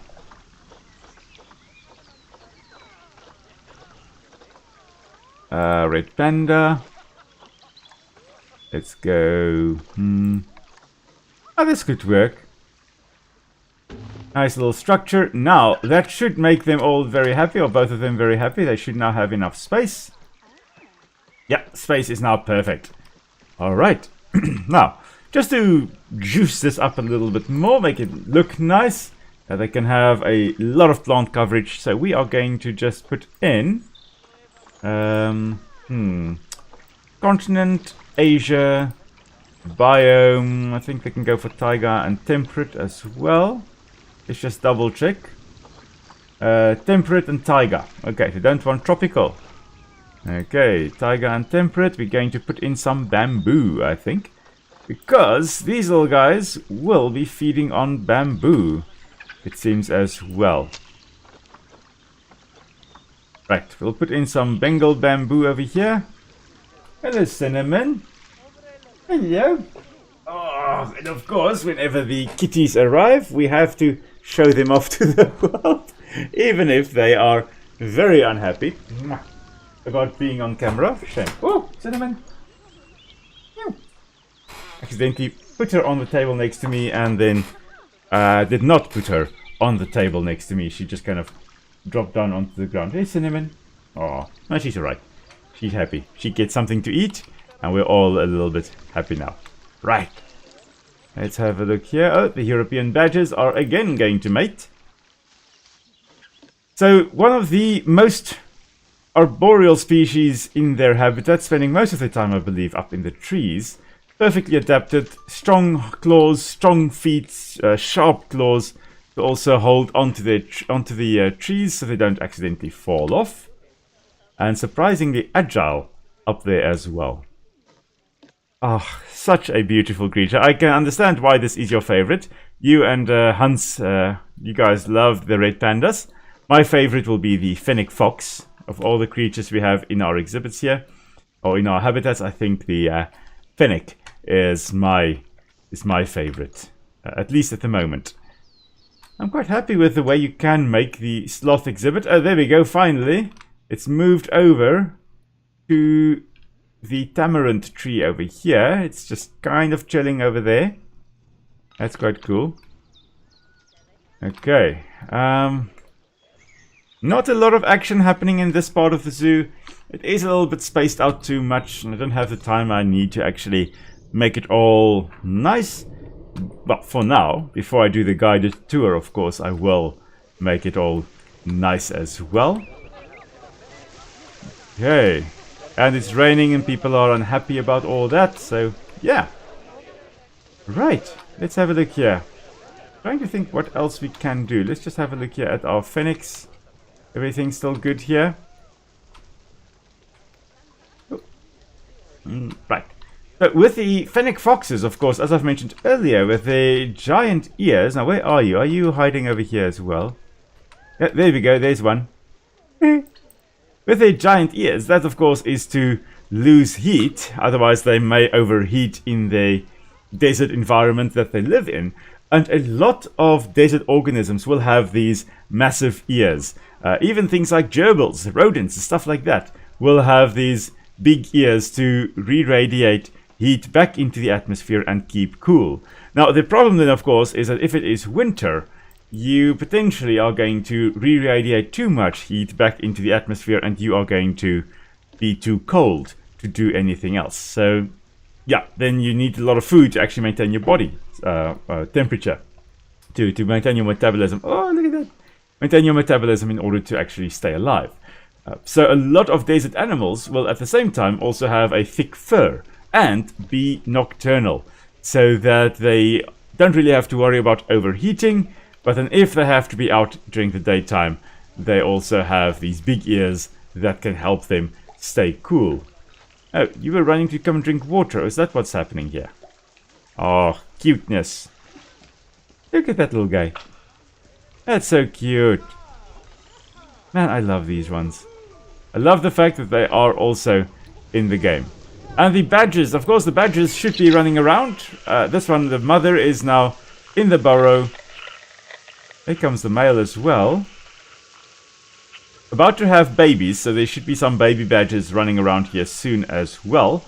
A lot of these types of animals will have their offspring in burrows, somewhere where they are safe.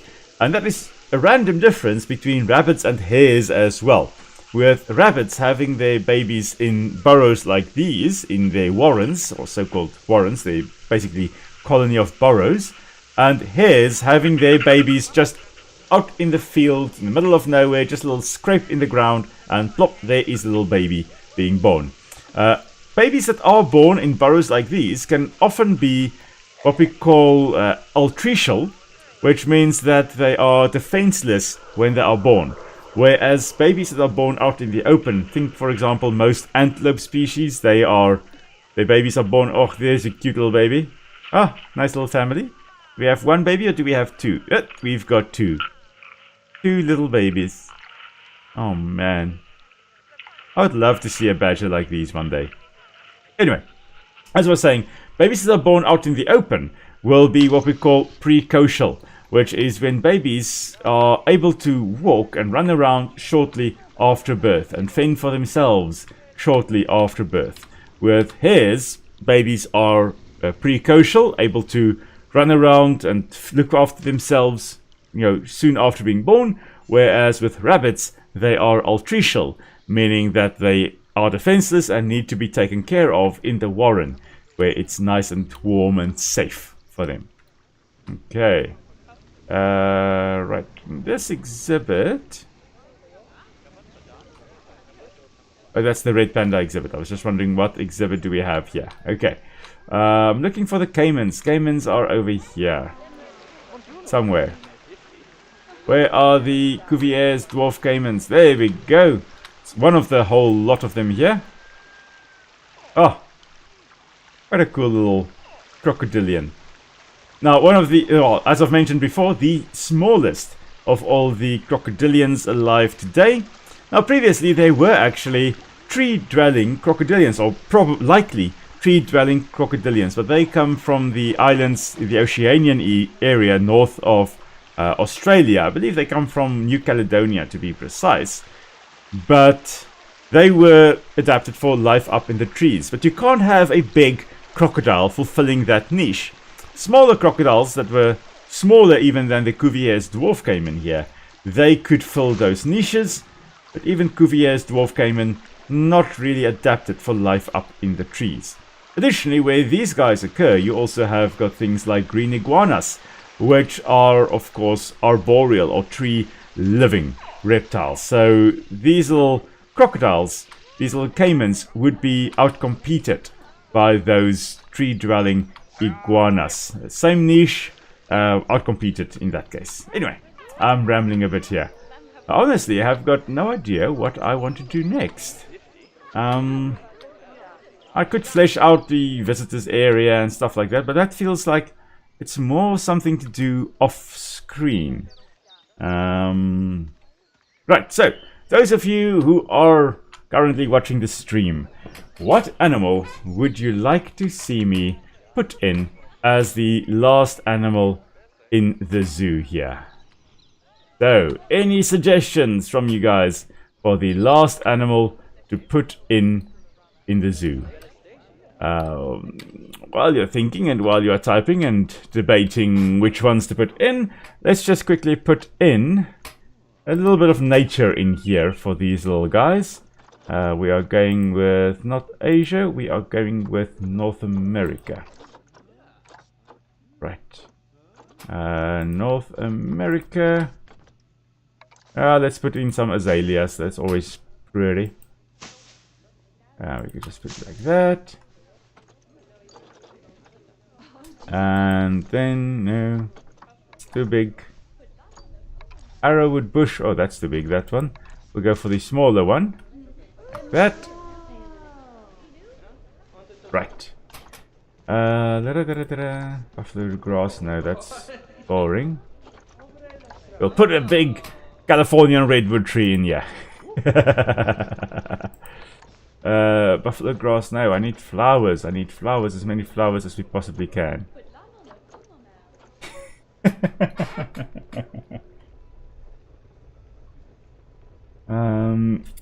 Raptors or parrots? I wish raptors or parrots were an option. I'm still waiting patiently for some kind of bird DLC. Hopefully we'll get that at some point. But yeah, maybe that will be actually for the second Planet Zoo, whenever that eventually comes out one day. Ooh, we'll put hydrangeas in here.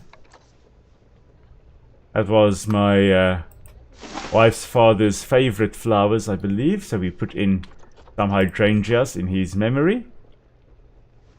A whole bunch of them over here. Tig. What is Tig? Yes, I would love to put in a T-Rex. That will be more if we play Prehistoric Kingdom. Yeah, Prehistoric Kingdom. Yeah, if we play that one day, we will definitely have that. Right. I assume that you're referring to tiger there. Let's see. We've got Bengal tiger, we've got Siberian tiger, and we've got a tiger snail. We can put in a snail easy peasy, but I'm assuming you're referring to tigers. The phoenix about to mature. Okay, so what I'm going to do is I'm going to take the female here and put her on contraceptives. Shakira, we are going to put you on contraceptives. You've had enough babies as it is, and you're constantly fighting with your offspring as soon as they get big. Ooh, bison. Tigers and bisons. Now that is an interesting idea. Let's go. Obviously not in the same enclosure. But that could be quite cool to also include. Yes. Let's see. I'm trying to think what would be the best way to do this. Right, so we've got that there. Maybe... because tigers, if we go for tigers, I think Siberian tigers will be best to go for. Simply because they are used to the cold conditions that we will experience here in northern Asia. Whereas Bengal tigers are more from the tropical areas. Apparently fennec fox is stressed because there are young ones that have grown up and just is increasing the number of individuals. Come on, where are my juveniles? Animals. Oh. Okay, why are you then stressed? Huh. No idea why it had stress, because the juveniles are not adults yet. Okay. Just waiting for these little guys to turn into adults. And then we'll start construction on the Siberian tiger exhibit. Followed then by the bison as well. Right. Tigers and bisons. Interesting. Okay, so there we go. We'll release this one into the wild. And this one is also a young adult. We'll release this one into the wild as well. Okay, great. Now that those are done, let's have a look. I think we'll have Siberian tigers on the one side here and bison on the other side over here. That is what we're going to be doing. And to do that, we're going to go with a... I always like the idea of a tiger pit. In essence, basically just where you can see the tigers from above. You can look down on where they are chilling quite nicely. So I think what we are going to be doing is that. And then in this area here, we are going to put a herd of bison. Now, of course, we are not going to be putting in the shops and stuff like that. Our visitors will just have to walk far to get anything whatsoever. We've got enough money. We don't really have to worry too much about anything whatsoever. So we are going to do this, and that is where we are going to go out. Okay, right. Terrain-wise, we are going to use the stamp tool. We're going to go in. We're going to do this like that. And then we will just flatten to foundation. Nice and big. Right. Like this. And then we're going to work with this. Try and change it a little bit. Our Siberian tigers, most predators will have massive home ranges, so we are going to give this tiger the opportunity to at least have a nice big area to walk in. We are not going to confine it at all in terms of the space that it will have available. It's going to have a massive area, and with it being a big pit, it's highly unlikely that it is going to be able to climb out. Just going to smoothen this a little bit so that at least it looks nice. It's not that jagged edges that we initially see there. Okay. Our Siberian tigers do like it cold as well, so we are going to have to make sure that we include some snow in here. We also do want to have a bit of variation in the landscape. Actually, what I'm going to do is like this. Roughen it up completely. Like some areas higher lying, some areas lower lying. The roughen tool is your friend. Okay. And we just smooth it out slightly. And then we'll be able to put water in here, for example. Nice little lake area over there. Perfect. The paths. Why on earth? I really don't like the pathing system in this game. Like, that is my one gripe that I do have. It's like, why do I always have to battle with the paths? I've watched tutorials, I've done my best, and it never ever seems to work. Okay, we'll have it like that, and then we'll just smooth this a little bit. Oh, come on, lag. Here we go, smooth it.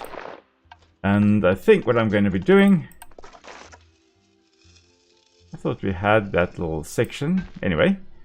Ah, there we go. Now it suddenly works. Perfect. What I want is a nice little viewing area. Actually, I want it like that. Align to grid, like that. Don't want square edges. I want it like that. I want it that way. Okay, there's going to be our nice little viewing area. We're also going to have one to the side. Right, so two little viewing areas over there so that people can look at the Siberian tigers quite nicely. Let's go have a look here and see. Siberian tiger, what do they need? They are very, very endangered. Less than 1,000 left. Less than 600 actually in the wild. So 562 they say. Nowadays confined to that section over there. As far as I recall, it used to occur far wider than it currently is. Really hunted out in most of its range. Nowadays only found in that area there. Okay. We're going with tiger and temperate in Asian continent. Okay, so temperate and Asia and tiger. There we go. Alright, those are the environments we are going with. And we're going to obviously then be putting in some tiger rocks. Now, tigers will be able to jump quite high up, and I think we should be building a nice little place for them to just chill in the sun. I think we should be doing that. Going to remove that align to water option. Like that. And a nice little flatter area on top. Kind of like that.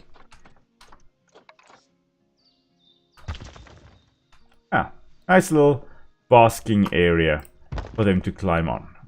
Put this in here as well. Yeah. Hopefully they actually use that.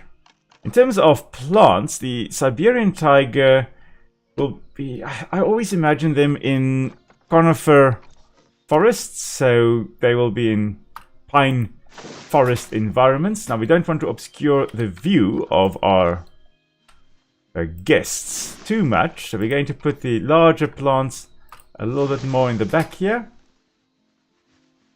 Now, technically, the tigers would be able to climb the trees and escape, but we're just going to imagine that they don't do that. And we need a big beech tree, I think, as well, just so that it looks nice and foresty to some extent. Foresty, that is now officially my word that I have coined today. Foresty. Anyway, like a forest. Make it like that. Black poplar tree.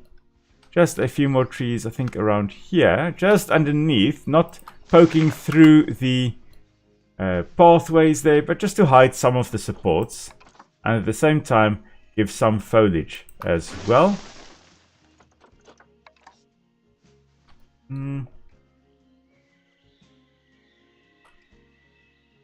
Just like that. That could work. Okay. Blackthorn bush.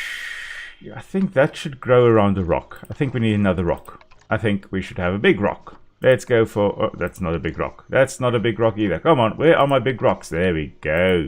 That's a nice big one. There's a bigger one. Okay, we're going to have that. And then in terms of plants, let's go for... Let's have the blackthorn bush over here. There we go, growing kind of in the crack over there. And a big one growing right alongside the rock over there. Right. Now, of course, if you do photography, you will never have an even number. You always go for uneven numbers. So we'll have 3 up there. Okay, right. So that's that. What else can we put in? What else will look awesome? The campion moss, maybe. Cherry blossoms, no, that's more Japanese type of feel. Going to put in some cattails just so that there is a bit of foliage along the edge of the stream over here, of this little pool. Are we going to put some caribou moss? Are we? No, we're not going to put on caribou moss. I don't think it's necessary for caribou moss. That's more... Oh, that was a bit of an oopsie. There we go. Just put that there. Caribou moss is more when you actually have caribou / reindeer. Then you put in caribou moss. Common yew tree. No, this could work. Texas no, not Texas Dicicus, Texas baccata. Poisonous tree. Of course, made longbows from the yew tree. Very good longbows made in Britain from the yew tree. Cowberry bush, what does this look like? It looks nice and pretty, but we'll just add growing underneath this tree over here. Just so that there is a bit of greenery. Just growing a nice little patch of cowberries over there. Okay. Water lilies, no. Dwarf cornel. This guy is growing under one of these other trees. Under this tree. This tree, no, not under the pine tree. That one. This one will now have some dwarf cornels growing as well. Like that. We'll just have like, there we go. Perfect. Almost perfect. Just for giggles, we'll just put in a cowberry there as well. Right. I just realized there is one slight problem. How on earth are the poor staff going to get into this enclosure?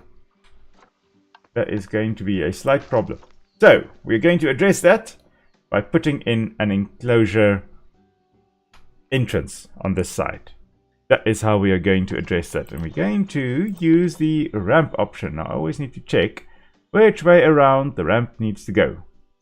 This. And then we'll put it in like that.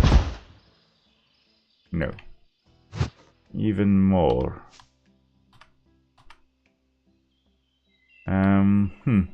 This is a new tool for me. I haven't actually used this that often. We don't want it as wide though. Like only 8 meters wide. That could work. Okay, so that will work, but I do need to make sure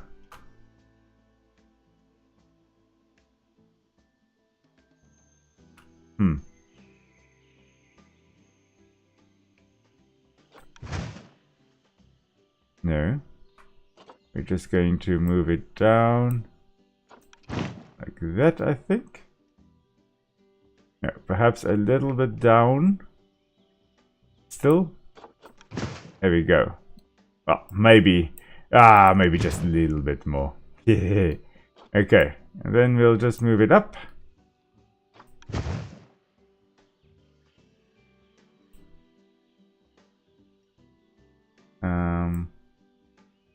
Right, like this.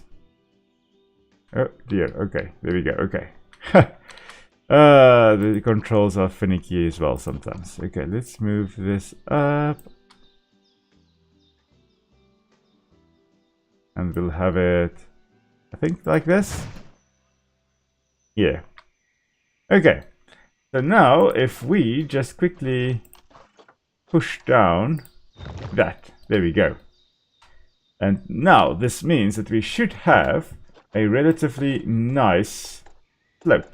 I always do like to smooth it out just a little bit more.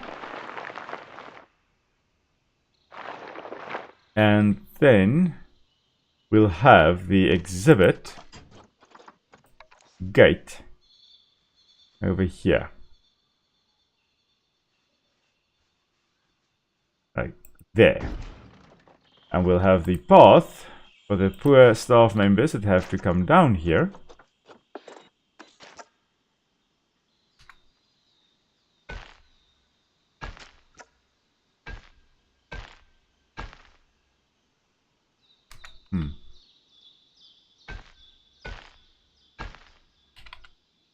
Down to this.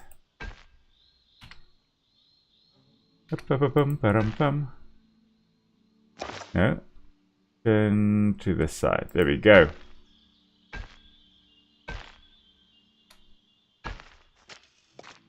There we go. Okay. Relatively painless. Little thingamajig. Relatively painless. Okay. Let's now just change that boring barrier over there to a concrete one. This one also to concrete. And we'll just put it in like here. And we will put this one as concrete as well. And we'll just have it over there and just bring it in so that it is like over there.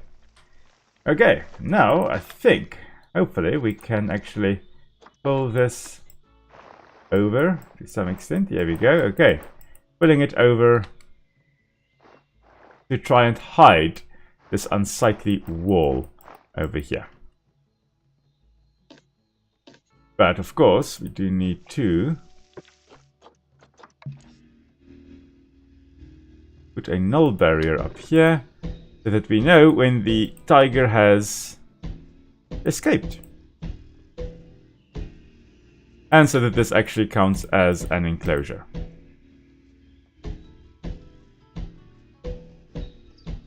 So just putting all the way around.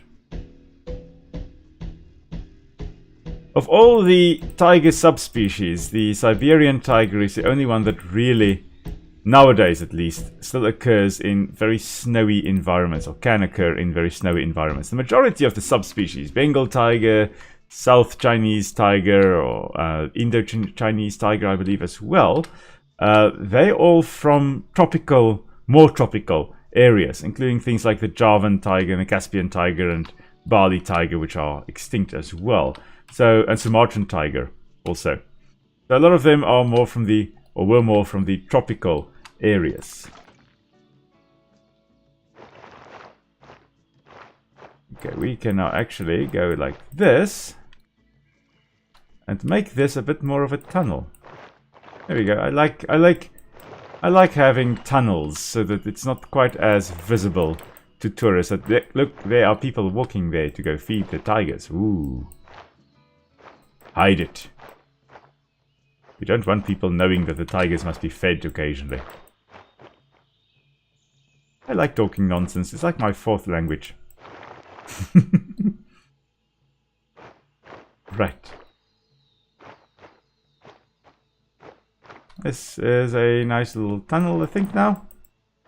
Yeah, that could work. Right. Let's just quickly wrap this around.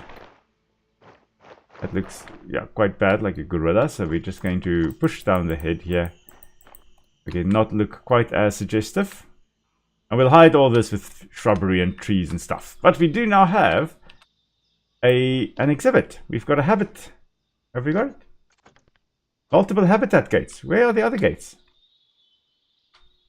Oh, this is just running up to there. Okay, I still need to fix this. Null. I forgot it's not completely a habitat yet. This should be fixed now. Yeah, there we go. That is a fixed habitat now. Perfect.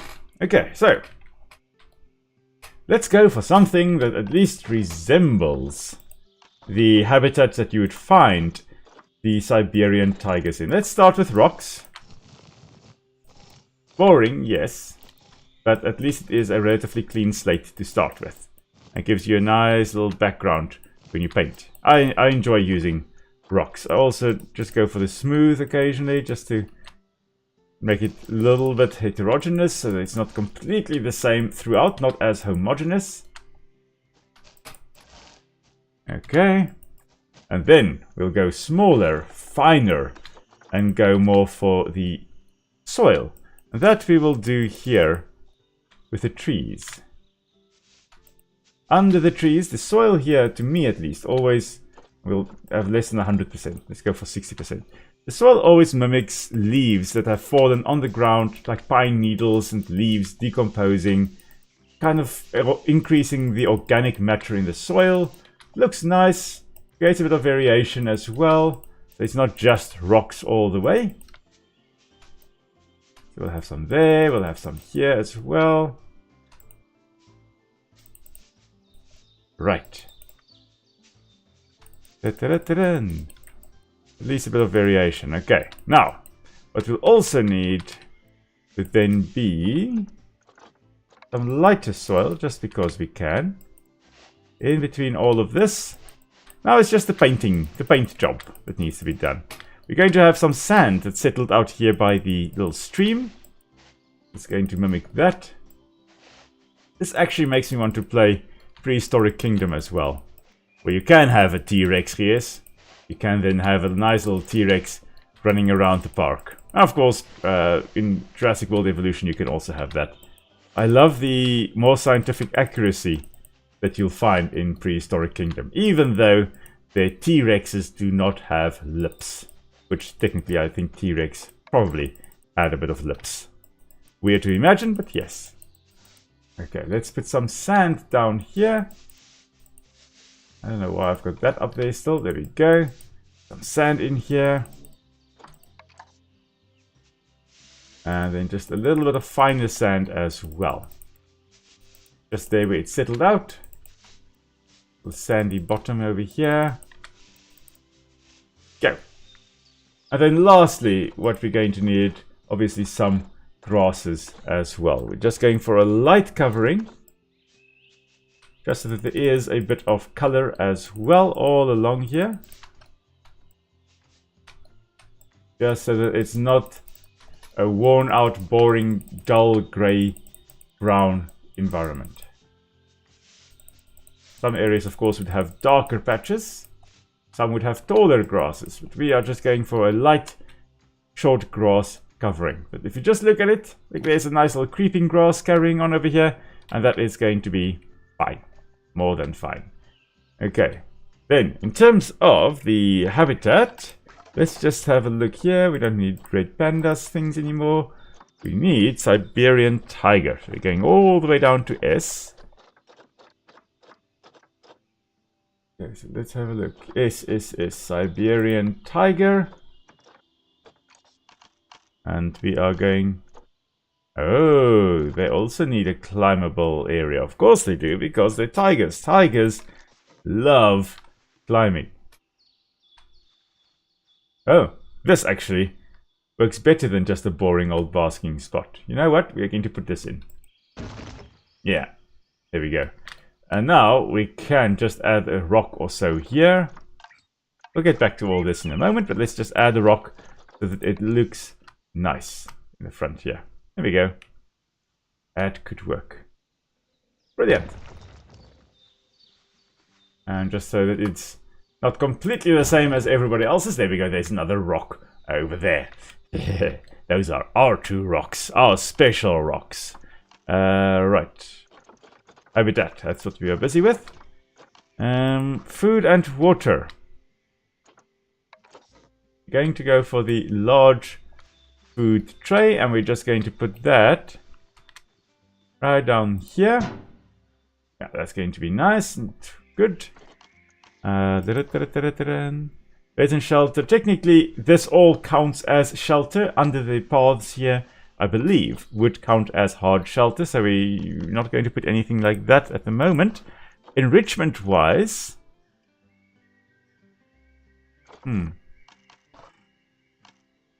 We already have climbable places. Food enrichment, block of frozen fish. I feel that we should put that here by the little pond. The frozen blood pumpkin we'll put right at the top there. Maybe move it a little bit more to there. And a piñata Pinata zebra we'll put over there. I don't think I've ever hit a pinata. Never had the opportunity. And then we'll just put the rubbing post thingy majig. What is this? Is this a rubbing post? Oh, it's a restraint feeder. No, we need toys. There we go. Rubbing pad we'll put over here. They've got a place to rub up against. We've got a scratching tree, a tamarind. We'll put that right over there. Looks relatively natural there. And then a log one rubbing pad right over there. Now, of course, as soon as it gets to winter, we'll have everything being covered with snow. But until then, we are going to check whether the animals are happy with this environment. Okay, so let's go, and before we do that, let's just go down here. And oh my word, the game is lagging quite a bit. Let's go to this section here. We'll go to that section there. And we'll just increase the height thereof all the way.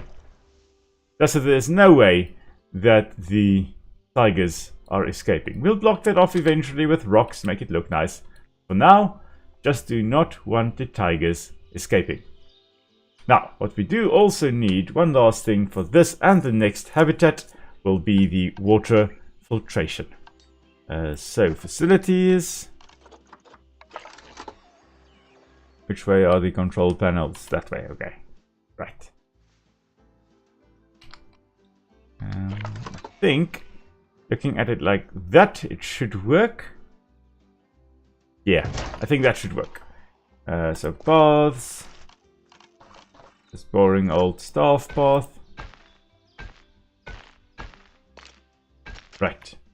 And now, here's, especially for you, we've got bison, or we'll have bison. I do believe we only have the North American bison in the game here. I don't think we've got the European bison. No, American bison, yeah. So from those areas there, used to be far wider distribution, but nowadays really reduced in range. So we're going to go for American bison, although you do of course have the Eurasian or the European bison as well. Well, of course they are found in Europe, not in America. Just making these paths here a little bit more winding. Yeah, I think that's about as good as we're going to get there. We could do this one. There we go, that looks better. And that one there. So in case you're wondering what I'm doing, if you look at this junction over here, it is quite sharp. I'm just putting in another little path there and deleting it, and then it makes it a little bit more streamlined, the joints that we've got there. Now, so all that actually looks quite nice. So let's put up a barrier. For the bison, I do also want perhaps a little bit more of a viewing point in the center here as well. Like this. Yeah, something along those lines. So let's have the barrier, and then this will be the viewing area. And what we're going to go for, oh dear, what strength do we need? A grade 3 or more. Okay, thank you. We'll do that. Barrier-wise, that will be... no, not corrugated, not chain link either. Electric, nah, let's not go for that. Thick glass, interesting. But no, I don't want that. Logs, that could work.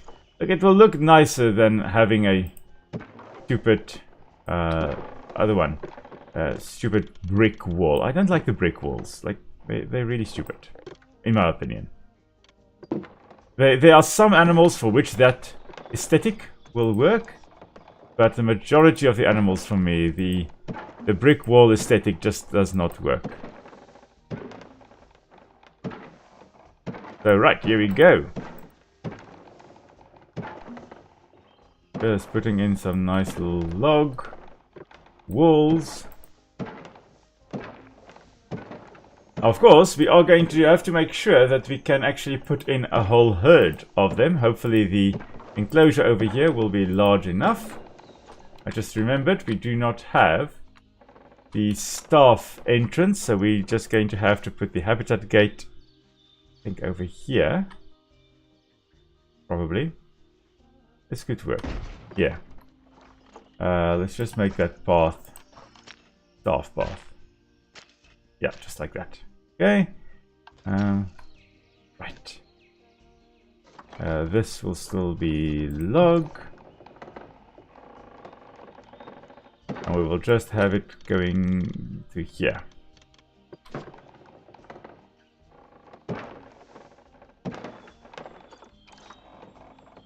Nice and round. Right. Concentrating very hard here. Sorry, guys. The more I concentrate, the more quiet I go. There we go. That could work. And then we're just going to change that to log. That to log. And that to log. Right. Something along those lines. That should be alright. Of course, there's no way that people can actually look through the log posts. Not properly, at least. So we are going to put in one-way windows as well. And we're only going to, in order to concentrate where people gather, only going to put that in this section over here. We're going to put it windowed, and we're going to put one-way glass, and it is facing the right way. There we go. So now people can come stand here and look at the bison without the bison knowing that they are being observed. That can work. Okay. Right. What else can we do? What else can we do? Thinking of maybe... Nah. Want to have a nice little plain environment here. I will need to put in some kind of home for them, some kind of shelter for them, hard shelter, but we're not going to be focusing on that today. I'll do that before I actually do the little tour of the zoo. Again, we are making rolling hills and valleys and stuff by using the roughen tool, and then we're just smoothing it out slightly so it's not completely boring and flat. We have got some higher lying areas and some lower lying areas. We're also going to be creating a water point right over here, a little lake for our bison to come and drink at. Because bison would really like some water as well. They are from the Great Lakes, which are, or from, not from the Great Lakes, from the Great Plains, which are slightly drier than you would think. That's a bit too big. Okay, we don't need that much. I'll just pull this out a little bit more. And then we'll check again. Better, but not great. Could be better. I'll just have it like that. And then we'll try once more. Ah, that's going to work. That's going to be good enough. Nature-wise, what we're going to be needing, not Asia, temperate, yes. American bison, grassland, and taiga. Oh, I said temperate. Oh, interesting, okay. We'll not have temperate, we'll have taiga. And grassland, and we're going to go for North America. Alright, now, the bison should need a lot of long grasses. So we're going to be putting in a lot of long grass. But it's not just going to be long grass. There should also be a little bit of dirt in there. Okay, now it's becoming really that. All the tall grasses are gone now. Okay, we'll see what happens if we actually put tall grass over the dirt. Doesn't really come back. Anyway. Interesting. I would have thought that the tall grasses would at least still be present if you have that. But anyway, we're going to put the tall grasses all along the valley or the water over here. And we're going to just go with a smaller stand.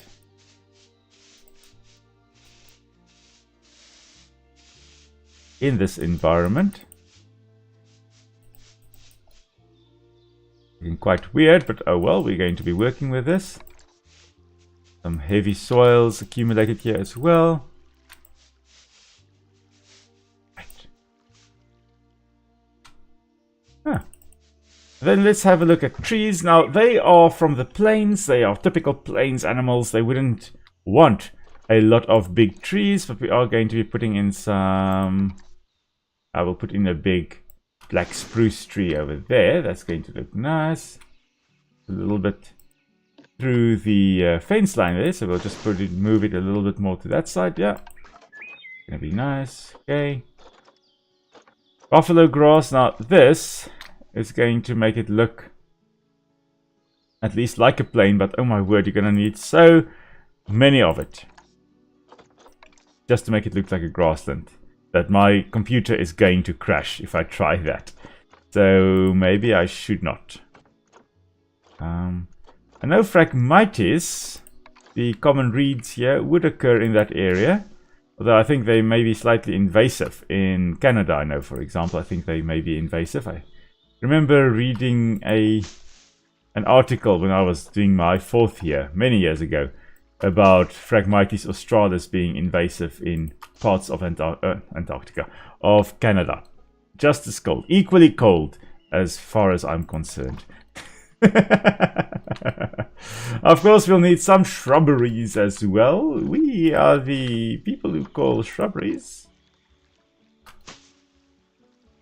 Right. Oh, no. I've just put in tumbleweed, which I definitely don't want. Cowberries. Yeah, that's going to be better. At least that's going to be, I think, indigenous to the area. Crowberries as well. Yeah, there is a cowberry and a crowberry. Okay, for a moment I thought I had the same thing here. Some goldenrods here. Nice and bit of color. Right here by the giant red cedar. Wow, that is a big tree. Now we need a smaller one. We're not going to do the festive one. That's not how it's going to play out. I'll have one like that. Okay, so those are some nice trees in the exhibit. Lots of grasses. I think we're ready to include some bison. So, what we are going to do, we're going to go to animal trading. And we are going to go for bison. How many do we need? That's the question. Should be up here. 3 to 15. And we can have a male bachelor herd of 3 to 15 or a female bachelor group size of 3 to 15. Or we could have one male and at least 2 females. We're going to go either completely males or completely females or 1 male, 2 females.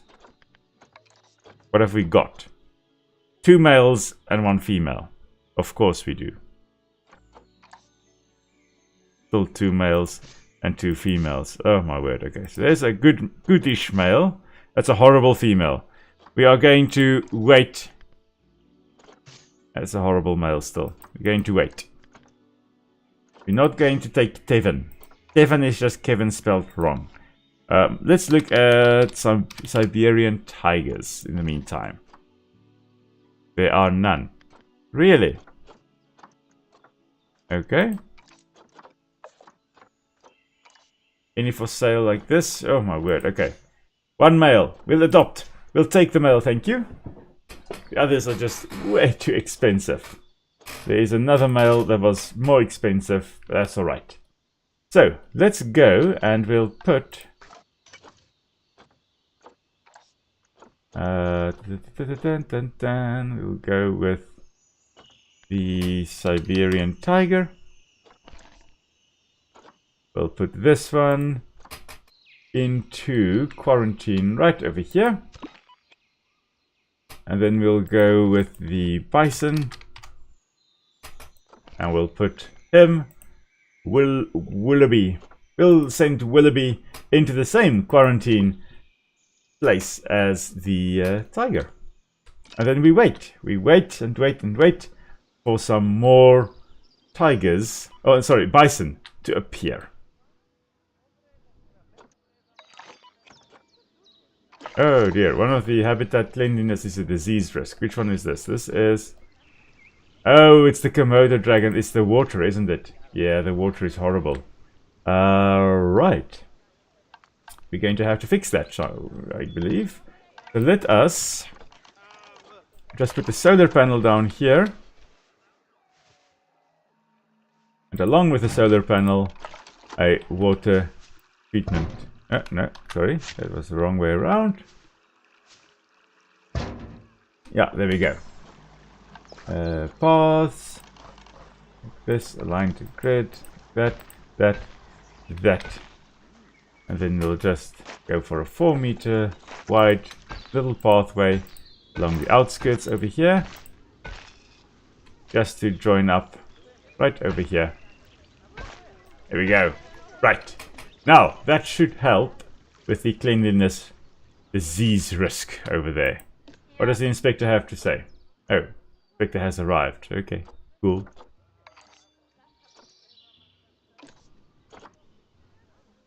How can this not be reached? Good. Oh, they probably can't climb up there. Okay.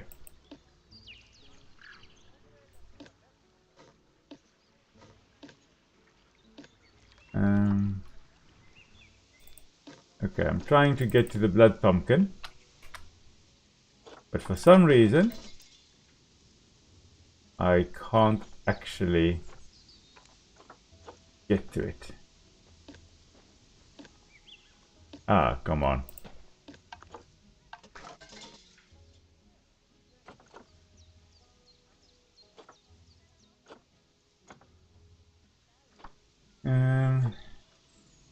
I'm trying to select just the one.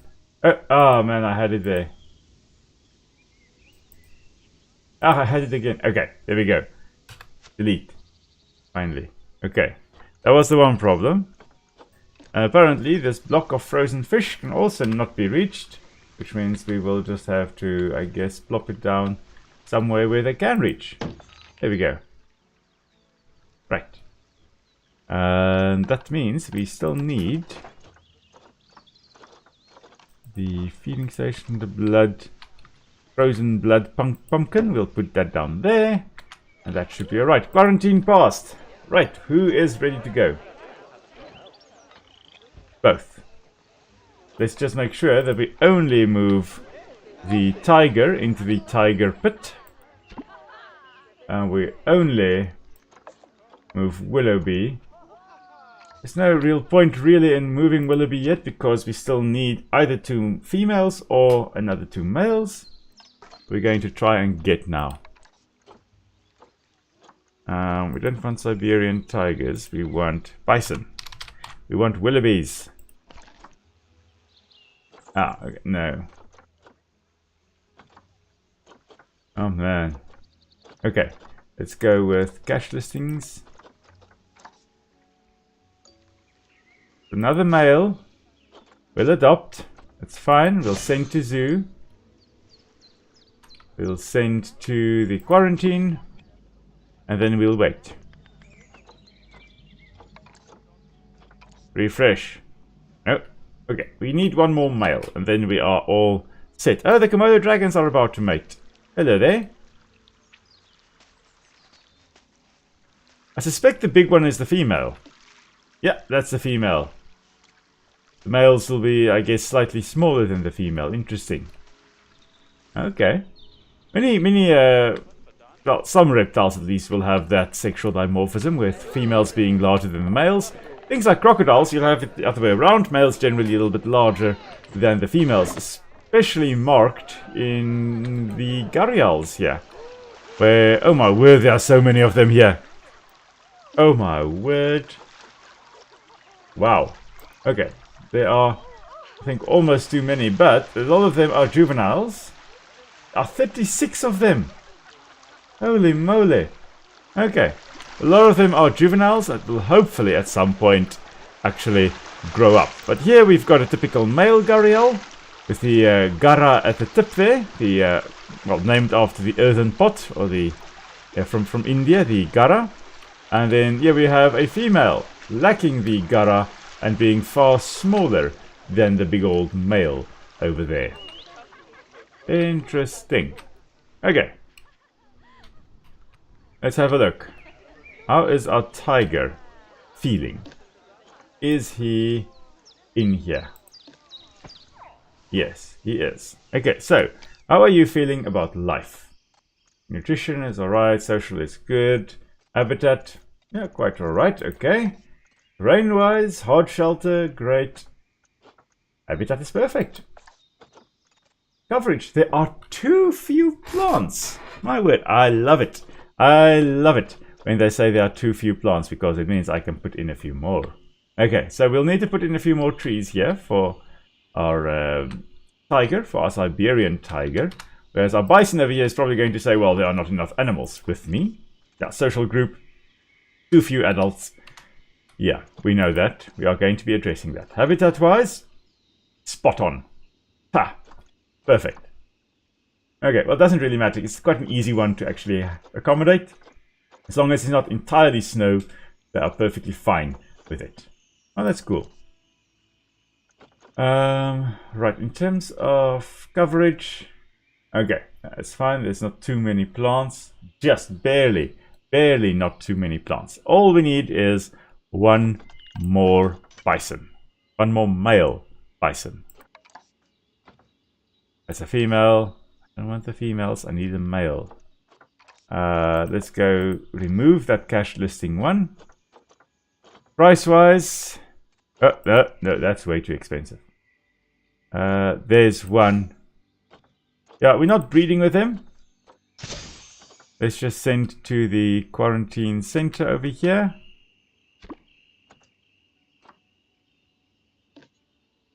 And I think we can probably move Varden in here as well. So then we've got 2 bison at least.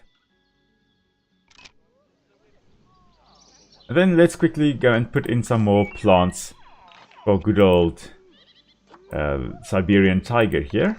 So continent, Asia, biome is taiga or temperate. Let's see what we can put in. We can probably put in more beech trees. And another big beech tree over here. And then should almost be enough plants for it. No. Wow. Okay, fine. We'll put in some more. Another black poplar perhaps, like that one there. And still more. Well now, okay. Oh dear, where are my tree? Where's my tree? Oh, it's floating up here. Oh, it's shifted. That's what's happening. There we go, another tree like that, and still one more. Okay, we will put in... What's the biggest tree we can put in here? Every area has a big tree that you can put in. That really, like, is bigger than all the other ones. Definitely not the holly tree. Holly trees are relatively small. Are we going to be putting in a big Korean... what's Korean pine tree? Okay, perfect. The coverage is good. Happy with all the plant species. Is the size of the area big enough? Yes, it is. About 4 or 5 times. No, it's about 8 times the size that it needs. That's good. I suspect our bison over here is also ready to go. Then the bison herd over here will be all good. So of course, if you're looking at social animals like bisons over here, you'll very often have them, especially in the game here, it shows that, but in real life also. If you have only one sex present, there seems to be very little intraspecific interactions or competition or fighting with each other. Oh, that's awesome. So if we have only males here, they seem to be relatively fine with one another. However, bring in a female, and these males are going to fight for dominance. They're going to try and outcompete the other ones around them. Okay, who's having babies again? The gharial is about to have offspring again. Okay, not going to go to the gharials. There are too many of them already. Anyway, so only males, they're perfectly fine. Only females, they're perfectly fine. As soon as you mix the sexes here, one individual will will fight with another individual. Now, the way bison do this is not so much by hitting one another forcefully with their heads, but rather by shoving one another. They've got their thickened skull over there, and they're quite buffered. It's like permanently wearing a crash helmet, but still there's no point in actually charging at one another like the way bighorn sheep will do, where they actually fight by knocking one another head on and full on head on. Instead, they will be shoving one another, trying to shove the other away, and then the strongest one will gain access to their harem or their females. So yeah, now that we've got 3 males over here, they should be quite happy. Except for enrichment, they still need some enrichment. Okay, yeah, that's fine. We'll look at that in a moment. But in terms of the environment and the social needs, perfect. Important alert. Oh dear, the tiger has escaped. Of course he did. Right. This is a slight problem. We'll just emergency capture quickly. And then, I guess we're putting up a wall, guys. We're putting up a wall. Where is the entrance? There's the entrance, okay. So we are going to take this. There's no way they're going to escape on this side. That's fine. But clearly... Oh wait, there is a way that I can see, isn't there? Where's the animal? There's no animal in here because he has escaped. He's up here. Okay. I go habitat here. How can he escape? Oh, that's because he is out of his enclosure. That's why. Okay, anyway. Right, let's just deal with the escaped Siberian tiger, shall we? He's up here. If we go for this section, like that, and we'll just go this section, I think like that over here, and perhaps all the way to here, and we just raise that a little bit more.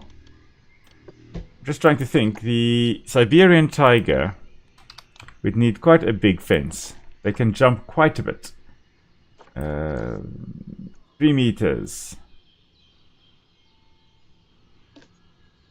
And now, of course, I need to reselect that. I want to also make it, not a null barrier. Ah, come on. Okay, there we go. Okay. Selecting this, that is at least 3 meters high. Okay, that's cool. Like that. Maybe more like all the way to here. And this all the way to the back here. Let's just have that concrete. I know it looks horrible, but unfortunately that seems to be what we need to do. However, we probably need to do this a little bit as well.